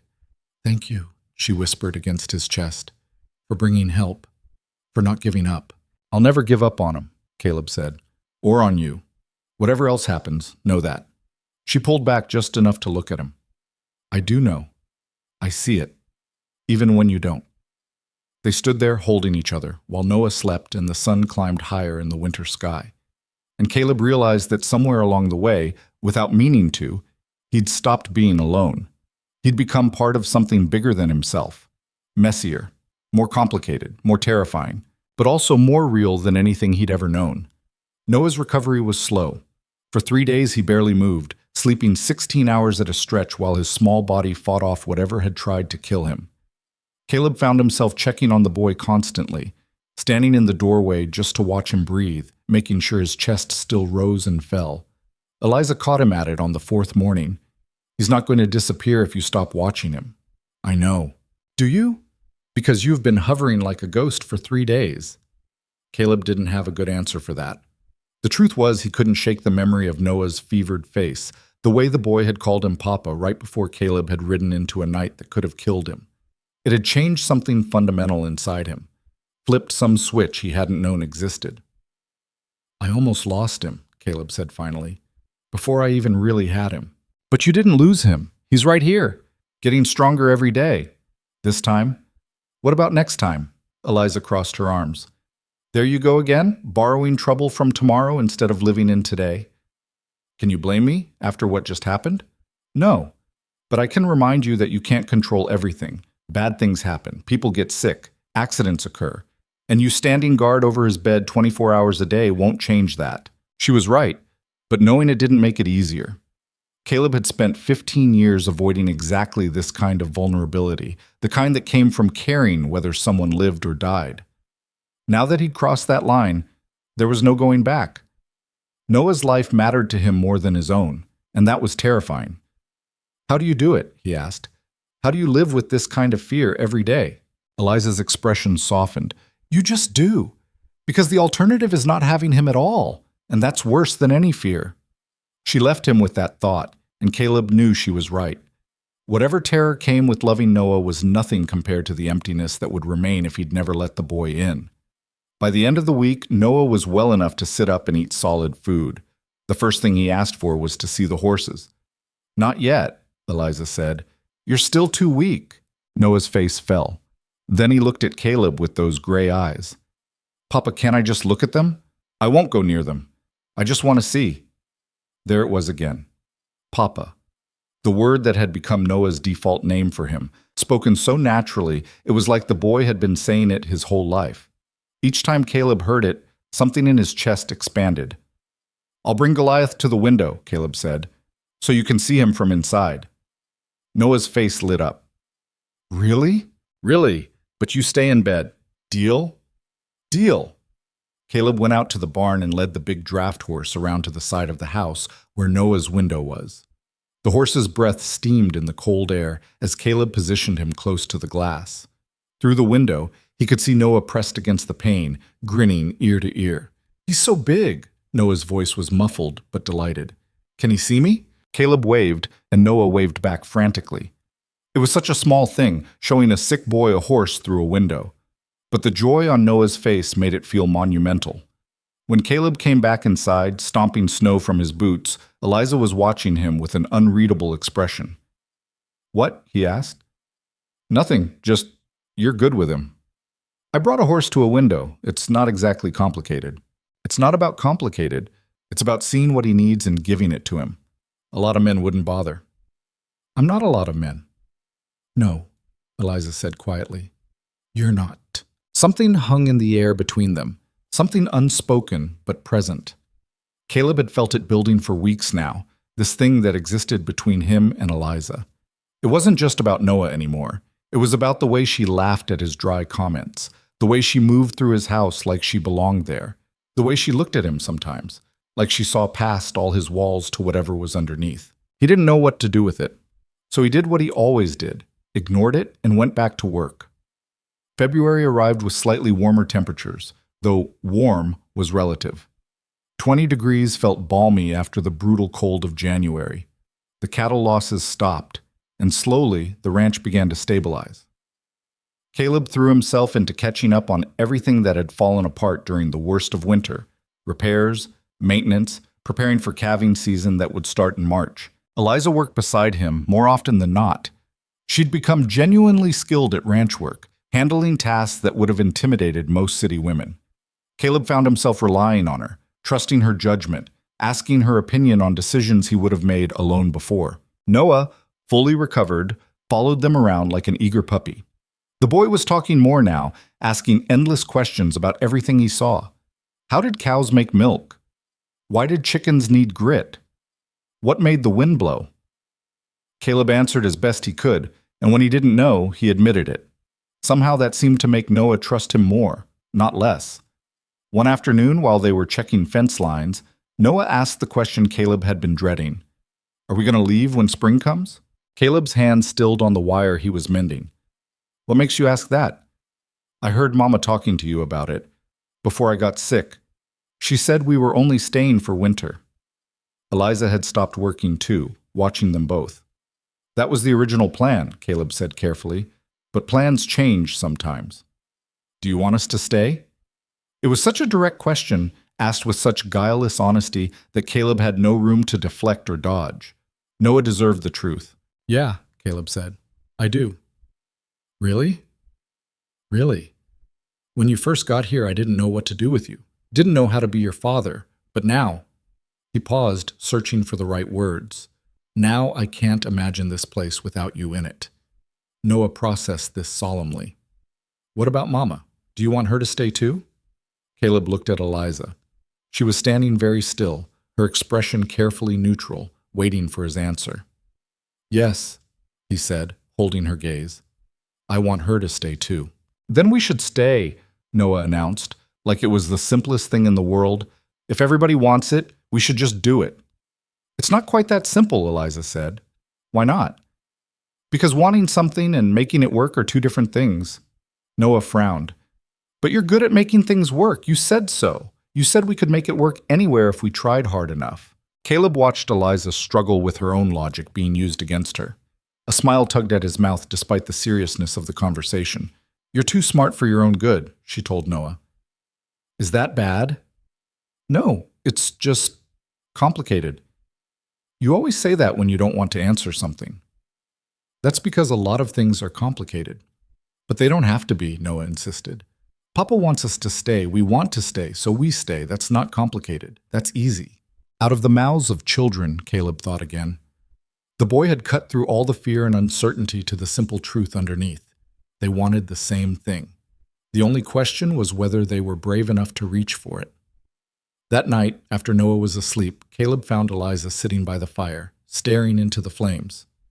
He's not wrong, Caleb said, settling into the chair across from her. About what? About it being simple. If we want it, we should just do it. Eliza looked up. Nothing about this is simple, and you know it. Why not? Because... She stopped, frustration evident. Because you're asking me to rebuild my entire life around you. To trust that you won't wake up one day and decide this isn't what you want anymore.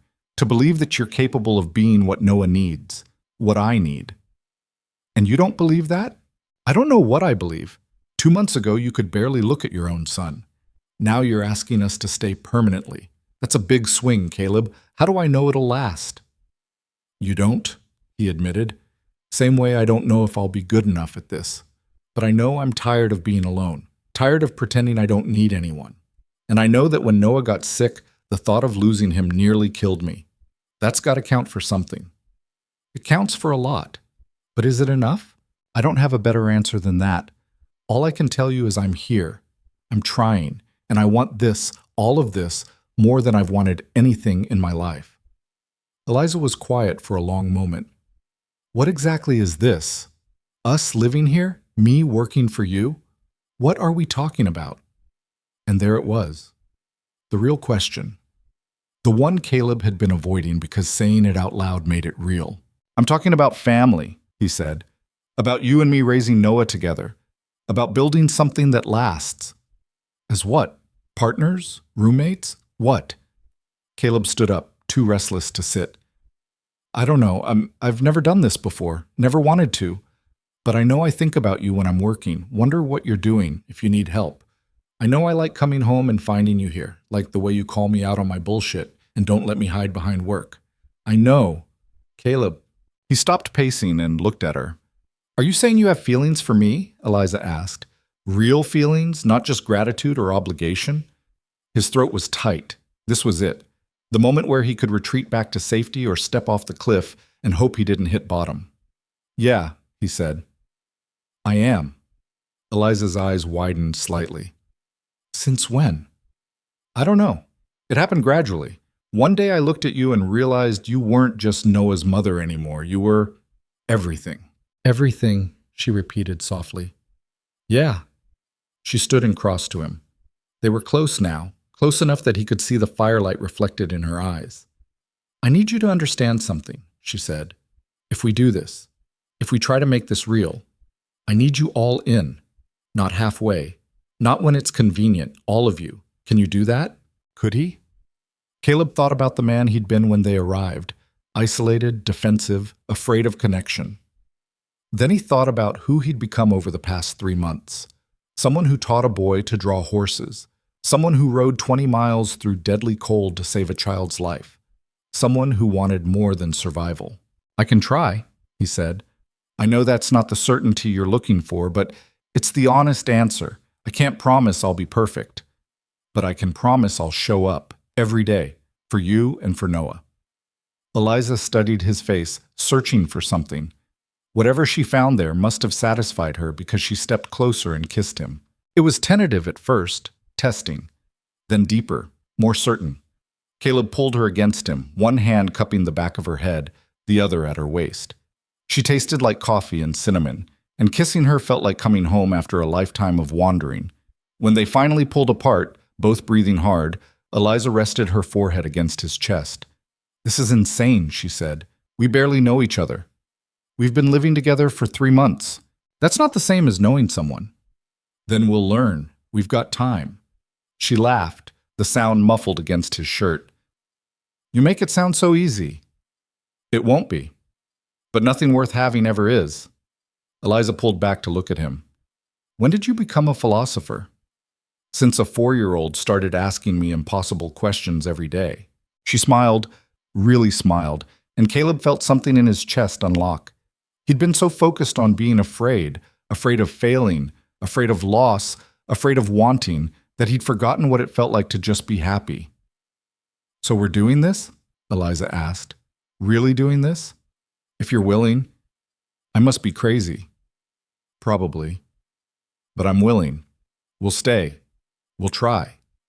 And if you break my heart, I know, you'll make me regret it. Worse than regret it. I'll make you wish you'd never met me. Caleb kissed her again, softer this time. Too late for that. Already can't imagine a world where I didn't meet you. Smooth talker. I'm really not. Ask anyone. Eliza laughed and kissed him back. They stood there by the fire, holding each other, and for the first time in 15 years, Caleb felt like he was exactly where he was supposed to be. The next morning, Noah burst into the main room and stopped short when he saw Caleb and Eliza sitting close together at the table, her hand in his. Are you holding hands? The boy asked, eyes wide. Yeah, Caleb said. We are. How come? Eliza glanced at Caleb, letting him take the lead. Because your mother and I are going to try something, Caleb said. We're going to try being a family, a real one. All 3 of us. Noah's face went through several expressions in quick succession: confusion, understanding, hope, and finally pure joy. Does that mean we're staying forever? Forever's a long time, but yeah, we're staying. Noah whooped and ran at them, throwing himself into Caleb's lap with enough force to nearly knock the chair over. Caleb caught him, laughing, while Eliza wrapped her arms around both of them. I knew it, Noah said, grinning. I knew you'd want us to stay. Oh, you did you? Caleb ruffled the boy's hair. Yep, 'cause you're not as grumpy as you pretend to be. I'm plenty grumpy. Not really. Not anymore. Eliza caught Caleb's eye over Noah's head, and they shared a smile. The boy was right. Somewhere along the way, Caleb had stopped being the bitter, isolated man who'd wanted nothing more than to be left alone. He'd become someone different, someone better, someone who had people worth being better for. March came in like a lamb, bringing warmer temperatures and the first hints of spring.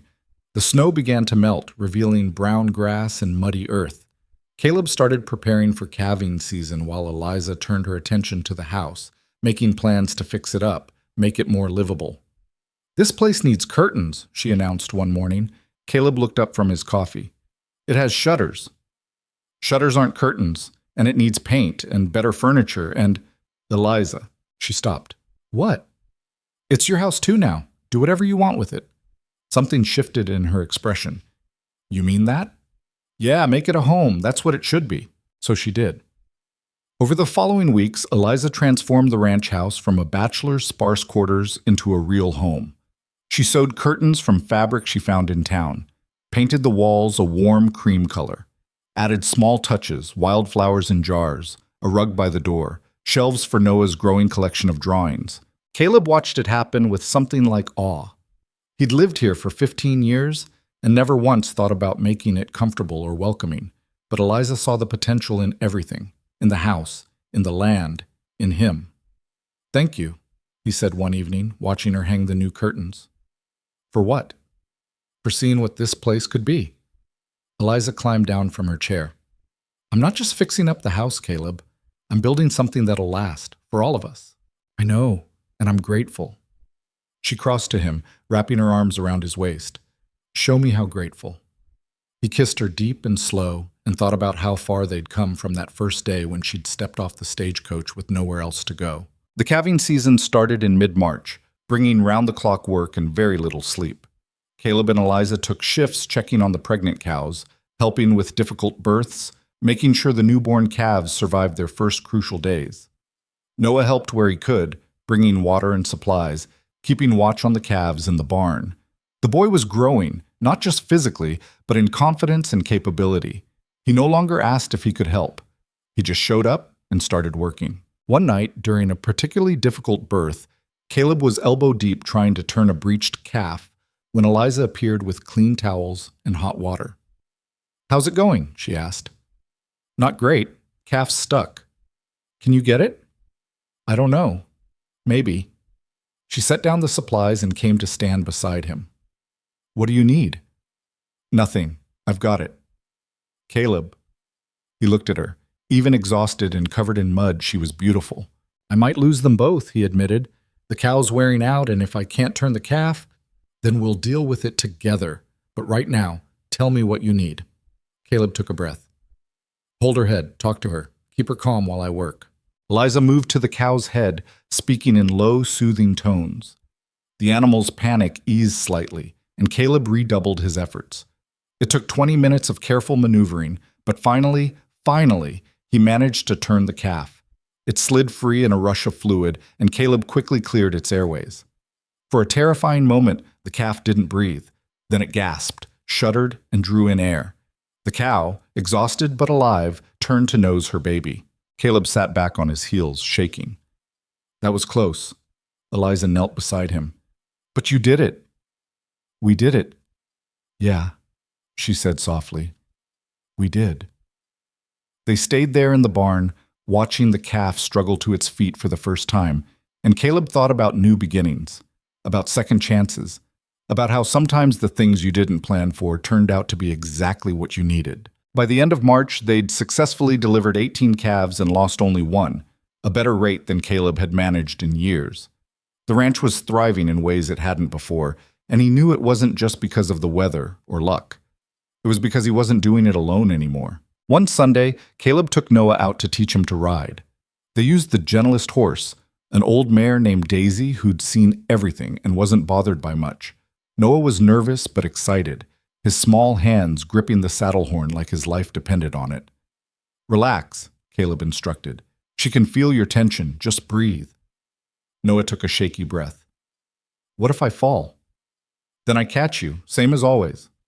"Promise?" "Promise." Slowly, carefully, Noah relaxed. Caleb led Daisy around the corral, one hand on the lead rope, the other ready to grab Noah if needed. But the boy sat steady, his fear gradually giving way to wonder. "I'm riding," Noah shouted. "Papa, I'm really riding."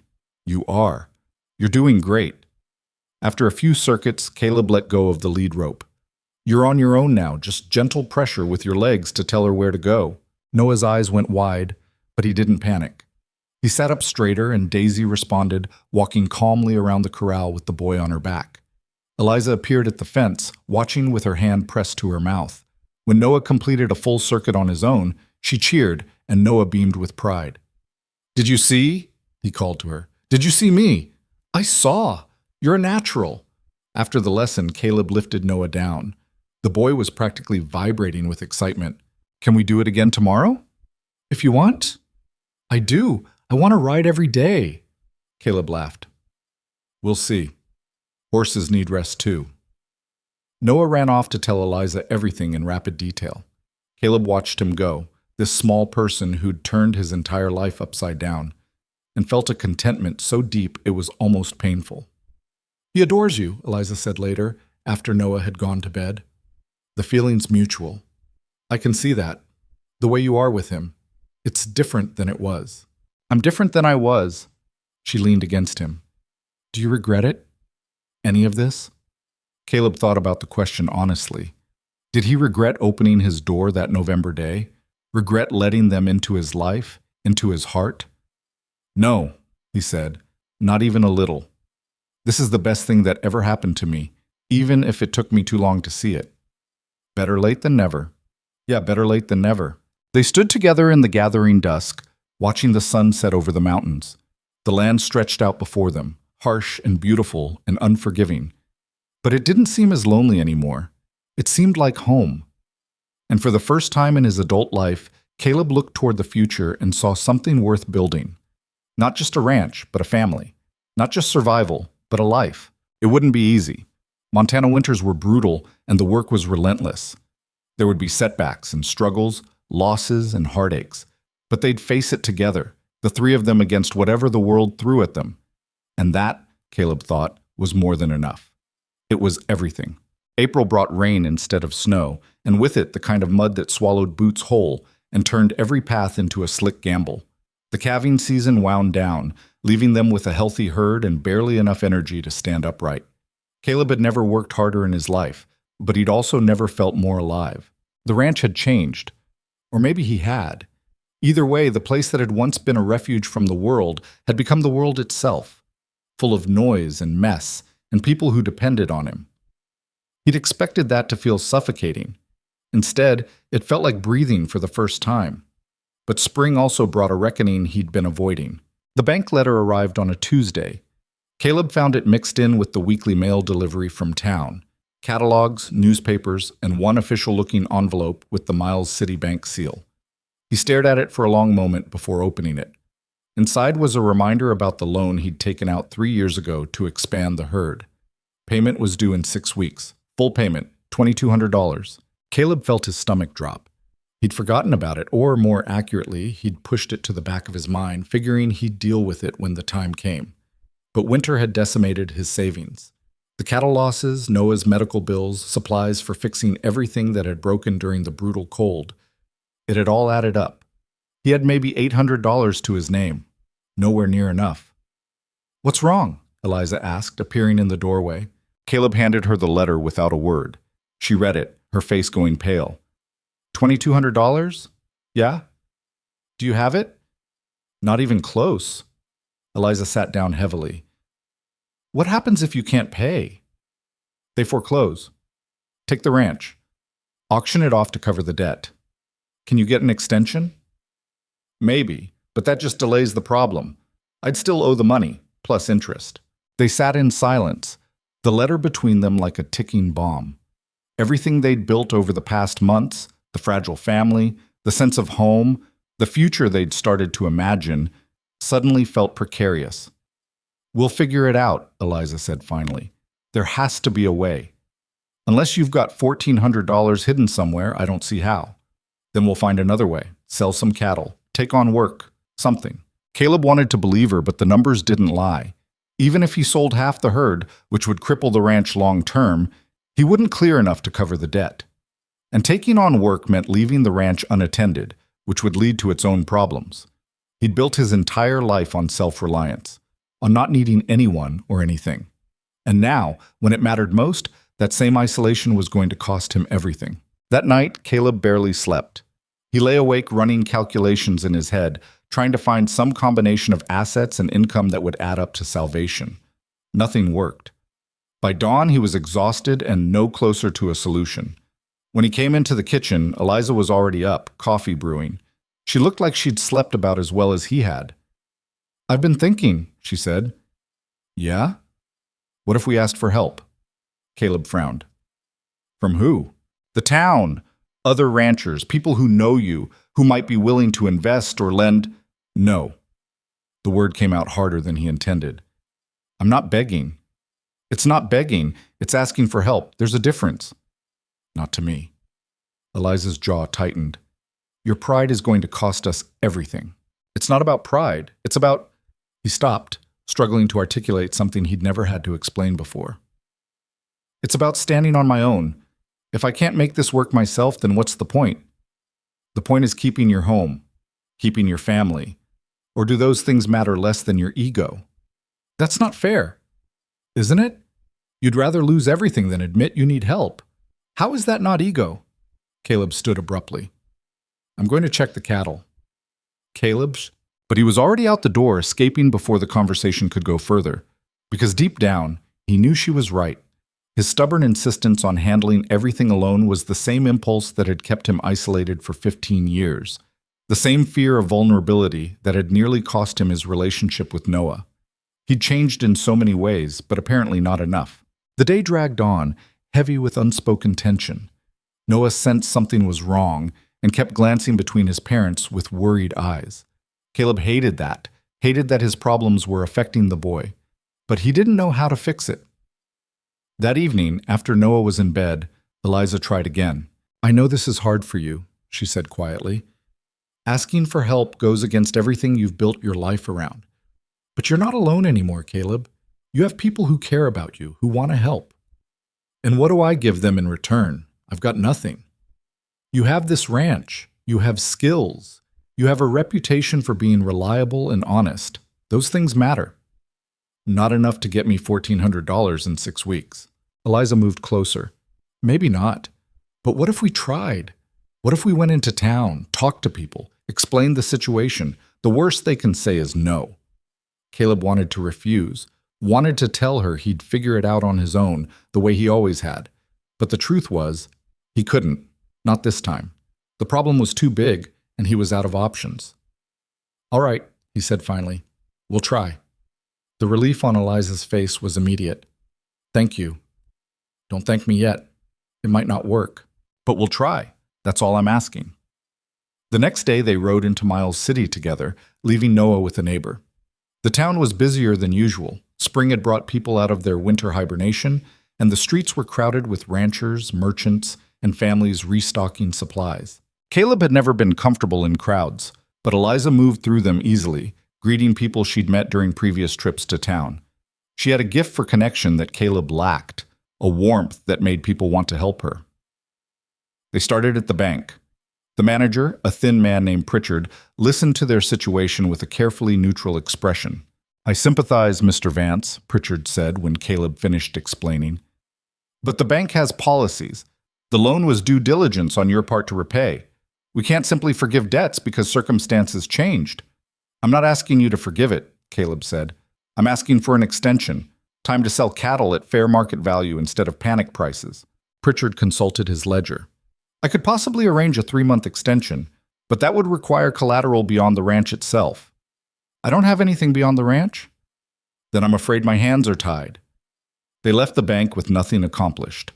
Caleb felt the old familiar weight settling back onto his shoulders, the burden of being alone against the world. But Eliza wasn't done. She led him to the general store, where she'd apparently built a relationship with the owner, Mrs. Chen. The older woman listened to their story with more sympathy than the banker. I wish I could help directly, Mrs. Chen said, but I don't have that kind of cash on hand. However, she paused thoughtfully. There's a cattle buyer coming through next week. Caldwell, out of Billings. He pays fair prices and he's always looking for quality stock. If you could show him your herd, he might be willing to buy enough to cover what you need. It wasn't a guarantee, but it was a possibility. Caleb thanked her, and they continued through town, talking to anyone who might have connections or ideas. The blacksmith knew someone who needed temporary ranch help. The saloon owner mentioned a wealthy landowner who sometimes invested in struggling operations. None of it added up to a solution, but each conversation was a thread. And maybe, if they pulled enough threads together, they'd have something to hold on to. By the end of the day, Caleb was exhausted. Not from physical labor, but from the emotional toll of asking, explaining, hoping. It went against every instinct he had. On the ride home, Eliza reached over and squeezed his hand. You did good today. I didn't do anything except admit I'm failing. You admitted you needed help. That takes more courage than most people have. Caleb wasn't sure he agreed, but he appreciated her saying it. The cattle buyer, Caldwell, arrived the following Wednesday. He was a gruff man in his 50s with sharp eyes that missed nothing. Caleb showed him the herd, pointing out the quality of the stock, the healthy calves, the careful breeding. Caldwell walked among the cattle, occasionally stopping to examine one more closely. Finally, he turned to Caleb. You've got good animals here, well cared for. Thank you. I can offer you $1,200 for 30 head. Caleb did the math. $1,200 plus the $800 he had would just barely cover the loan. But 30 head was a significant portion of his herd, enough to seriously impact next year's income. That's less than they're worth, Caleb said. It's a fair price for a quick sale. You want to wait for spring auctions? You might get more. But you said you need money now. Caleb looked at the cattle. He'd raised most of them from calves. Knew their temperaments, their quirks. Selling them felt like cutting off a piece of himself, but losing the ranch would mean losing all of them. Deal, Caleb said. They shook hands, and Caldwell promised to return the next day with payment and transportation. When he left, Caleb stood in the pasture, watching the cattle that would soon belong to someone else. Eliza came out to join him. You made the right choice. Doesn't feel like it. It feels like loss, but it's also survival. Sometimes those things look the same. That night, Caleb couldn't sleep. He kept thinking about the ranch, about how close he'd come to losing everything, about how his stubborn pride had nearly cost him the only home he'd ever known. Around midnight, he gave up on sleep and went to sit on the porch. The night was clear, stars sharp overhead. He heard the door open behind him, and Eliza stepped out, wrapped in a blanket. "Can't sleep either?" she asked. "Too much in my head." She sat beside him, pulling the blanket around both of them. "Want to talk about it?" "I don't know. Maybe." Caleb was quiet for a moment, organizing his thoughts. "I spent so long convincing myself I didn't need anyone, that depending on people was weakness, and then you and Noah showed up and turned everything upside down. At first I resented it, but somewhere along the way, I started to need you, both of you, and that scared me more than anything." "Why does it scare you?" "Because needing people means you can lose them. And I've lost enough in my life. I didn't want to risk it again." Eliza turned to look at him. "What did you lose?" Caleb had never told her this story, had never told anyone. But sitting there in the darkness, with her warmth against his side, the words came. "My parents died when I was 12, cholera epidemic. After that, I bounced between relatives who didn't want me. By 16, I was on my own. I learned fast that the only person you could count on was yourself. Everyone else would let you down eventually. So you built walls. Yeah, high ones. Figured if I didn't let anyone in, they couldn't leave. But you let us in. I didn't have much choice. You were persistent." Eliza smiled. "We were desperate. There's a difference." "Maybe. But you could have left after winter. Could have taken Noah and gone back to Denver. But you didn't. Because I wanted to stay. Because Noah needed a father, and you were trying so hard to be one, even when it terrified you. And because—" She paused. "Because I started falling for you. This stubborn, grumpy man who was so determined not to need anyone that he didn't realize how much he had to give." Caleb felt his throat tighten. "I'm not good at this. At feelings. At saying the right things. I don't need the right things. I just need honest things." "Then honestly, you scare me. This whole thing scares me. Because I'm in too deep now. If I lose you, if I lose Noah, you won't lose us. We're here. We're staying. You can't promise that. Life happens. People die. Things fall apart. You're right. I can't promise nothing bad will ever happen. But I can promise that whatever comes, we'll face it together. That's what family means." Family. The word had seemed foreign to Caleb for so long. But sitting there with Eliza, thinking about Noah asleep inside, he realized it didn't feel foreign anymore. It felt like exactly what he'd been missing his whole life. "I want to marry you," he said suddenly. Eliza went still. "What? I want to marry you. Not because I have to, not because it's expected, because I want you to be my wife, want us to be a real family, legal and permanent." And he stopped, realizing he was rambling. "I'm doing this wrong, aren't I?" "Are you proposing?" "I think so. Yeah, I am." "You think so?" "I am. I'm proposing. Will you marry me?" Eliza laughed, not mockingly, but with genuine delight. "That's possibly the worst proposal I've ever heard. I told you I'm not good at this, and yet somehow it's perfect." She cupped his face in her hands. "Yes, Caleb Vance, I'll marry you." He kissed her then, deep and sure, and felt something settle into place, some final piece of himself he hadn't known was missing. When they finally pulled apart, Eliza was smiling. "We should probably get a ring at some point. I'll work on that. And we should tell Noah. Think he'll be surprised?" "Not even a little. He's been asking me when you're going to make it official for weeks." Caleb laughed. "That kid sees too much. He gets it from you. Those eyes miss nothing." They sat together until dawn started to lighten the eastern sky, making plans and dreaming about a future that finally felt possible. The wedding happened in May, a simple ceremony in town with Noah standing beside them as witness. The boy was so proud he practically glowed, announcing to everyone who'd listened that his parents were getting married and he got to be in charge of the rings. Caleb stood at the altar in his best clothes, which weren't particularly good, and watched Eliza walk toward him in a simple blue dress. She was beautiful, but more than that, she was his wife, his partner, his future.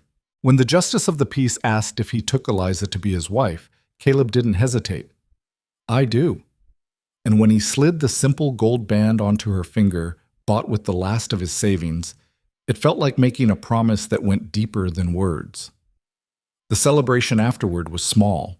A few neighbors, people from town who'd helped them through the hard times. Mrs. Chen brought food. The blacksmith gifted them a new horseshoe for luck. Noah ran around with the other children, laughing and wild. Caleb stood to the side, watching it all, and felt something he'd never expected to feel. Contentment. Not the absence of struggle. He knew there would be more hard times ahead, but the presence of something worth struggling for. Eliza found him there. Having second thoughts? Not even one. You? Only about whether I should have insisted on a better proposal. Too late now. You're stuck with me. I can live with that. They danced, badly, since neither of them had much practice, and laughed and ate and celebrated the strange, unlikely family they'd become. When the party finally wound down and the guests departed, the three of them returned to the ranch. Noah fell asleep in the wagon, exhausted from excitement. Caleb carried him inside and tucked him into bed, into the new room they'd built for him, with a real bed frame and a window that looked out over the pasture. "Good night, son," Caleb whispered, brushing hair back from the boy's forehead. Noah stirred. "Night, Papa. Love you." "Love you too." It was the first time Caleb had said those words to anyone in 20 years. They came easier than he expected. In their own room, the main bedroom that Caleb had finally started thinking of as theirs instead of his, Eliza changed out of her wedding dress and into a nightgown. "Strange day," she said. "Good strange or bad strange?" "Good. Definitely good." She climbed into bed beside him. "I keep waiting for something to go wrong, for this to be too good to last." "Yeah, I know the feeling. Does it ever go away? That waiting?" Caleb thought about it. "I don't know. Maybe not completely, but I think maybe that's okay. Maybe being grateful for what you have means understanding you could lose it, makes you appreciate it more. When did you get so wise?" "Since I married a woman who won't let me hide from things." Eliza smiled and kissed him. "You're welcome." They lay together in the darkness, and Caleb thought about how far he'd come from the man who'd stood on his porch last November, resentful and alone. That man wouldn't recognize who he'd become. A husband, a father, someone who'd learned that strength wasn't about standing alone, but about knowing when to reach for help. Summer came, bringing long days and hard work. The ranch thrived despite the reduced herd. Caleb took on some contract work for neighboring ranches to supplement their income. Eliza started a small vegetable garden that grew beyond all expectations. Noah learned to ride better, to work harder, to be part of the rhythm of ranch life. They weren't perfect. There were arguments about money, about discipline, about whose turn it was to handle the most unpleasant chores. There were setbacks, a fence collapse, a sick horse, a week of rain that turned everything to soup. But through it all, they had each other, and that made the difference. One evening, in late July, Caleb and Noah were sitting on the porch after supper, watching the sunset. The boy had grown noticeably, shooting up like a weed, Eliza said. He'd be 5 soon. "Papa?" Noah asked. "Yeah?" "Are you happy?" The question surprised Caleb. "Why do you ask?" "Because you smile now. You didn't used to smile much." Caleb thought about that. The boy was right. He'd spent so many years with his face set in hard lines, guarding against feeling too much. Now he caught himself smiling at the smallest things, Noah's laughter, Eliza humming while she worked, the sight of healthy cattle grazing his land. "Yeah," Caleb said, "I'm happy. Are you?" "Uh-huh. This is the best place I've ever lived." "Better than Denver?" "Way better. In Denver, we lived in one room and Mama was always tired and I had to be quiet all the time. Here I can be loud." "Don't remind me," Noah grinned. "And here I have you. In Denver, I didn't have a papa." Caleb put his arm around the boy's shoulders. "Well, you've got one now, and you're stuck with me." "Good. I like being stuck with you." They sat together as the light faded, father and son, and Caleb marveled at how much his life had changed, how one unexpected arrival had shattered everything he thought he knew about himself and built something better from the pieces. Inside, he could hear Eliza moving around the kitchen, cleaning up from supper. In a few minutes, she'd come out and join them, and they'd sit together as a family, watching stars appear in the darkening sky. This was what home felt like. Not a place, though the ranch would always be important to him, but people, connection, belonging. Later that night, after Noah was asleep, Caleb told Eliza something he'd been thinking about. I want to build an addition to the house. What kind of addition? Another bedroom, maybe 2. Eliza raised an eyebrow. Planning for more children? Maybe, if you are. She moved closer, wrapping her arms around his neck. I might be persuaded. Yeah? Yeah, Noah should have siblings, and I always wanted more children, just never thought it would happen. Well, now it can. They stood together in the lamplight, making plans for a future that had seemed impossible 6 months ago. And Caleb realized that this willingness to dream, to build, to believe in tomorrow, was perhaps the biggest change of all. He'd spent so long just surviving that he'd forgotten what it meant to actually live. But Eliza and Noah had reminded him, had shown him that life wasn't something you endured alone in the wilderness. It was something you built together, with people who saw your flaws and loved you anyway. Autumn came, painting the valley in gold and red. The harvest was good. Caleb repaid the bank loan with money to spare. They started planning the addition to the house. Noah began learning to read, sounding out words from a primer Eliza ordered from a catalog. One October afternoon, Caleb found Eliza standing in the doorway, one hand pressed to her stomach, a strange expression on her face. What's wrong? He asked. Nothing's wrong. I'm pregnant.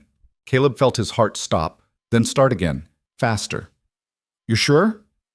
I'm sure. I'd guess about 3 months along. He crossed to her, pulling her into his arms. A baby, another child, their child, born into this family they'd built from nothing. Are you happy? Eliza asked, echoing Noah's question from months ago. Yeah, I'm happy, terrified, but happy. She laughed. That seems to be your natural state these days. Can you blame me? Everything I care about is right here. That's a lot of responsibility. It is, but you don't have to carry it alone. That's what I keep trying to tell you. I know. I'm learning. And he was. Slowly, imperfectly, but genuinely. Learning to trust, learning to lean, learning that asking for help wasn't weakness, but wisdom. When they told Noah he was going to be a big brother, the boy was ecstatic. He immediately started planning what he'd teach the baby, what games they'd play, how he'd protect them from anything scary. I'll be the best big brother ever, Noah declared, just like you're the best papa ever. Caleb felt his throat tighten. I don't know about that. I do. You're the best because you chose us. Mama said that matters more than anything, when somebody chooses to love you instead of having to. Out of the mouths of children, Caleb thought for what felt like the 100th time. This boy who saw the world so clearly, who understood things adults spent lifetimes struggling with. You're right, Caleb said. I did choose you. And I'd choose you again, every single day. Even when I'm annoying, even then. Noah grinned and ran off to continue his chores, leaving Caleb standing in the barn with a heart so full it hurt. Winter came again, but this time it was different. The house was warm with 3 people instead of 1. There were curtains on the windows and rugs on the floor, and the sound of laughter echoing through rooms that had been silent for too long. Caleb still worked hard. That would never change. The land demanded it. But now he came home to a family, to a wife who met him at the door with a kiss, and a son who wanted to tell him about every single thing that had happened that day. To a future growing inside Eliza, visible now in the curve of her belly. On Christmas morning, they exchanged simple gifts. Caleb had carved a horse for Noah, small enough to fit in the boy's hand, but detailed enough to show every muscle and tendon. Noah stared at it with wonder. It's perfect, he breathed. Did you really make this? I did. For me? For you. Noah threw his arms around Caleb's neck. Thank you, Papa. I'm going to keep it forever. For Eliza, Caleb had managed to save enough for a real piece of jewelry, a silver locket on a delicate chain. Inside, he'd placed a tiny photograph of Noah that a traveling photographer had taken in town. Eliza opened it, and tears filled her eyes. Caleb, this is beautiful. So you can keep him close, even when he's running wild somewhere he shouldn't be. She laughed and cried at the same time, and Caleb held her, marveling at how something that cost so little money could mean so much. They gave him gifts too, a new hat from Eliza, since his old one was falling apart, and a drawing from Noah showing their family.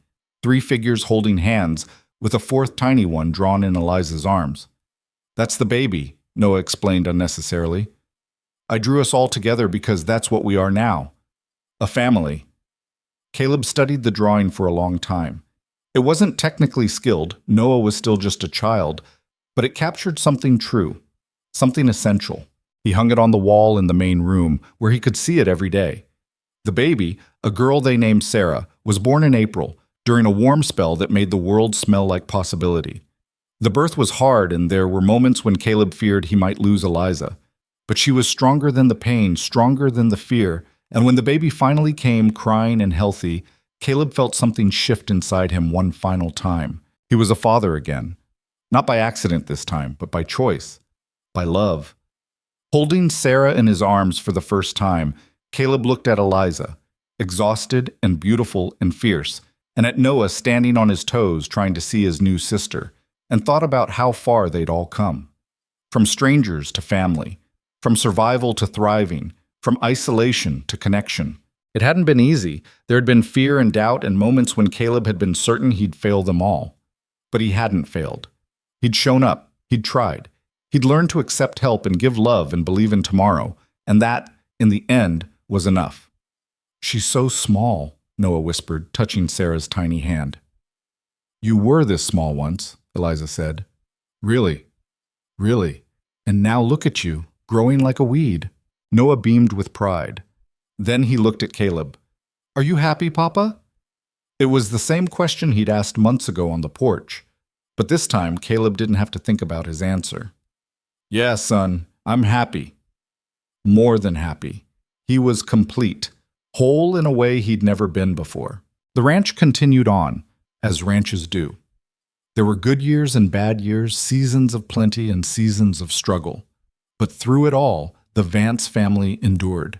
They grew stronger together, weathering whatever Montana threw at them with stubborn determination and fierce love. Noah grew into a capable young man who could ride like he was born in the saddle and work harder than men twice his age. Sarah became a wild thing who climbed trees and chased cattle and refused to be confined by anyone's expectations of what a girl should be. And Caleb, the man who'd once believed he needed nothing and no one, became the anchor that held them all together. Not perfect, never that. He still got grumpy when things went wrong, still struggled sometimes with asking for help, still had moments when the old fear of loss crept in. But he'd learned something vital, that being human meant being imperfect, that strength wasn't about never falling, but about getting back up. That family wasn't about blood or obligation, but about choosing each other every single day. Years later, sitting on his porch with silver in his hair and lines earned from laughter as much as hardship, Caleb would think about that November day when a stagecoach had arrived carrying his past and his future. He'd been terrified then, angry, certain that opening his door would mean losing everything he'd built. He'd been right about that last part. He had lost everything. But what he'd gained in return was worth more than all the solitude in the world. A wife who challenged him, children who loved him, a home full of noise and mess and life.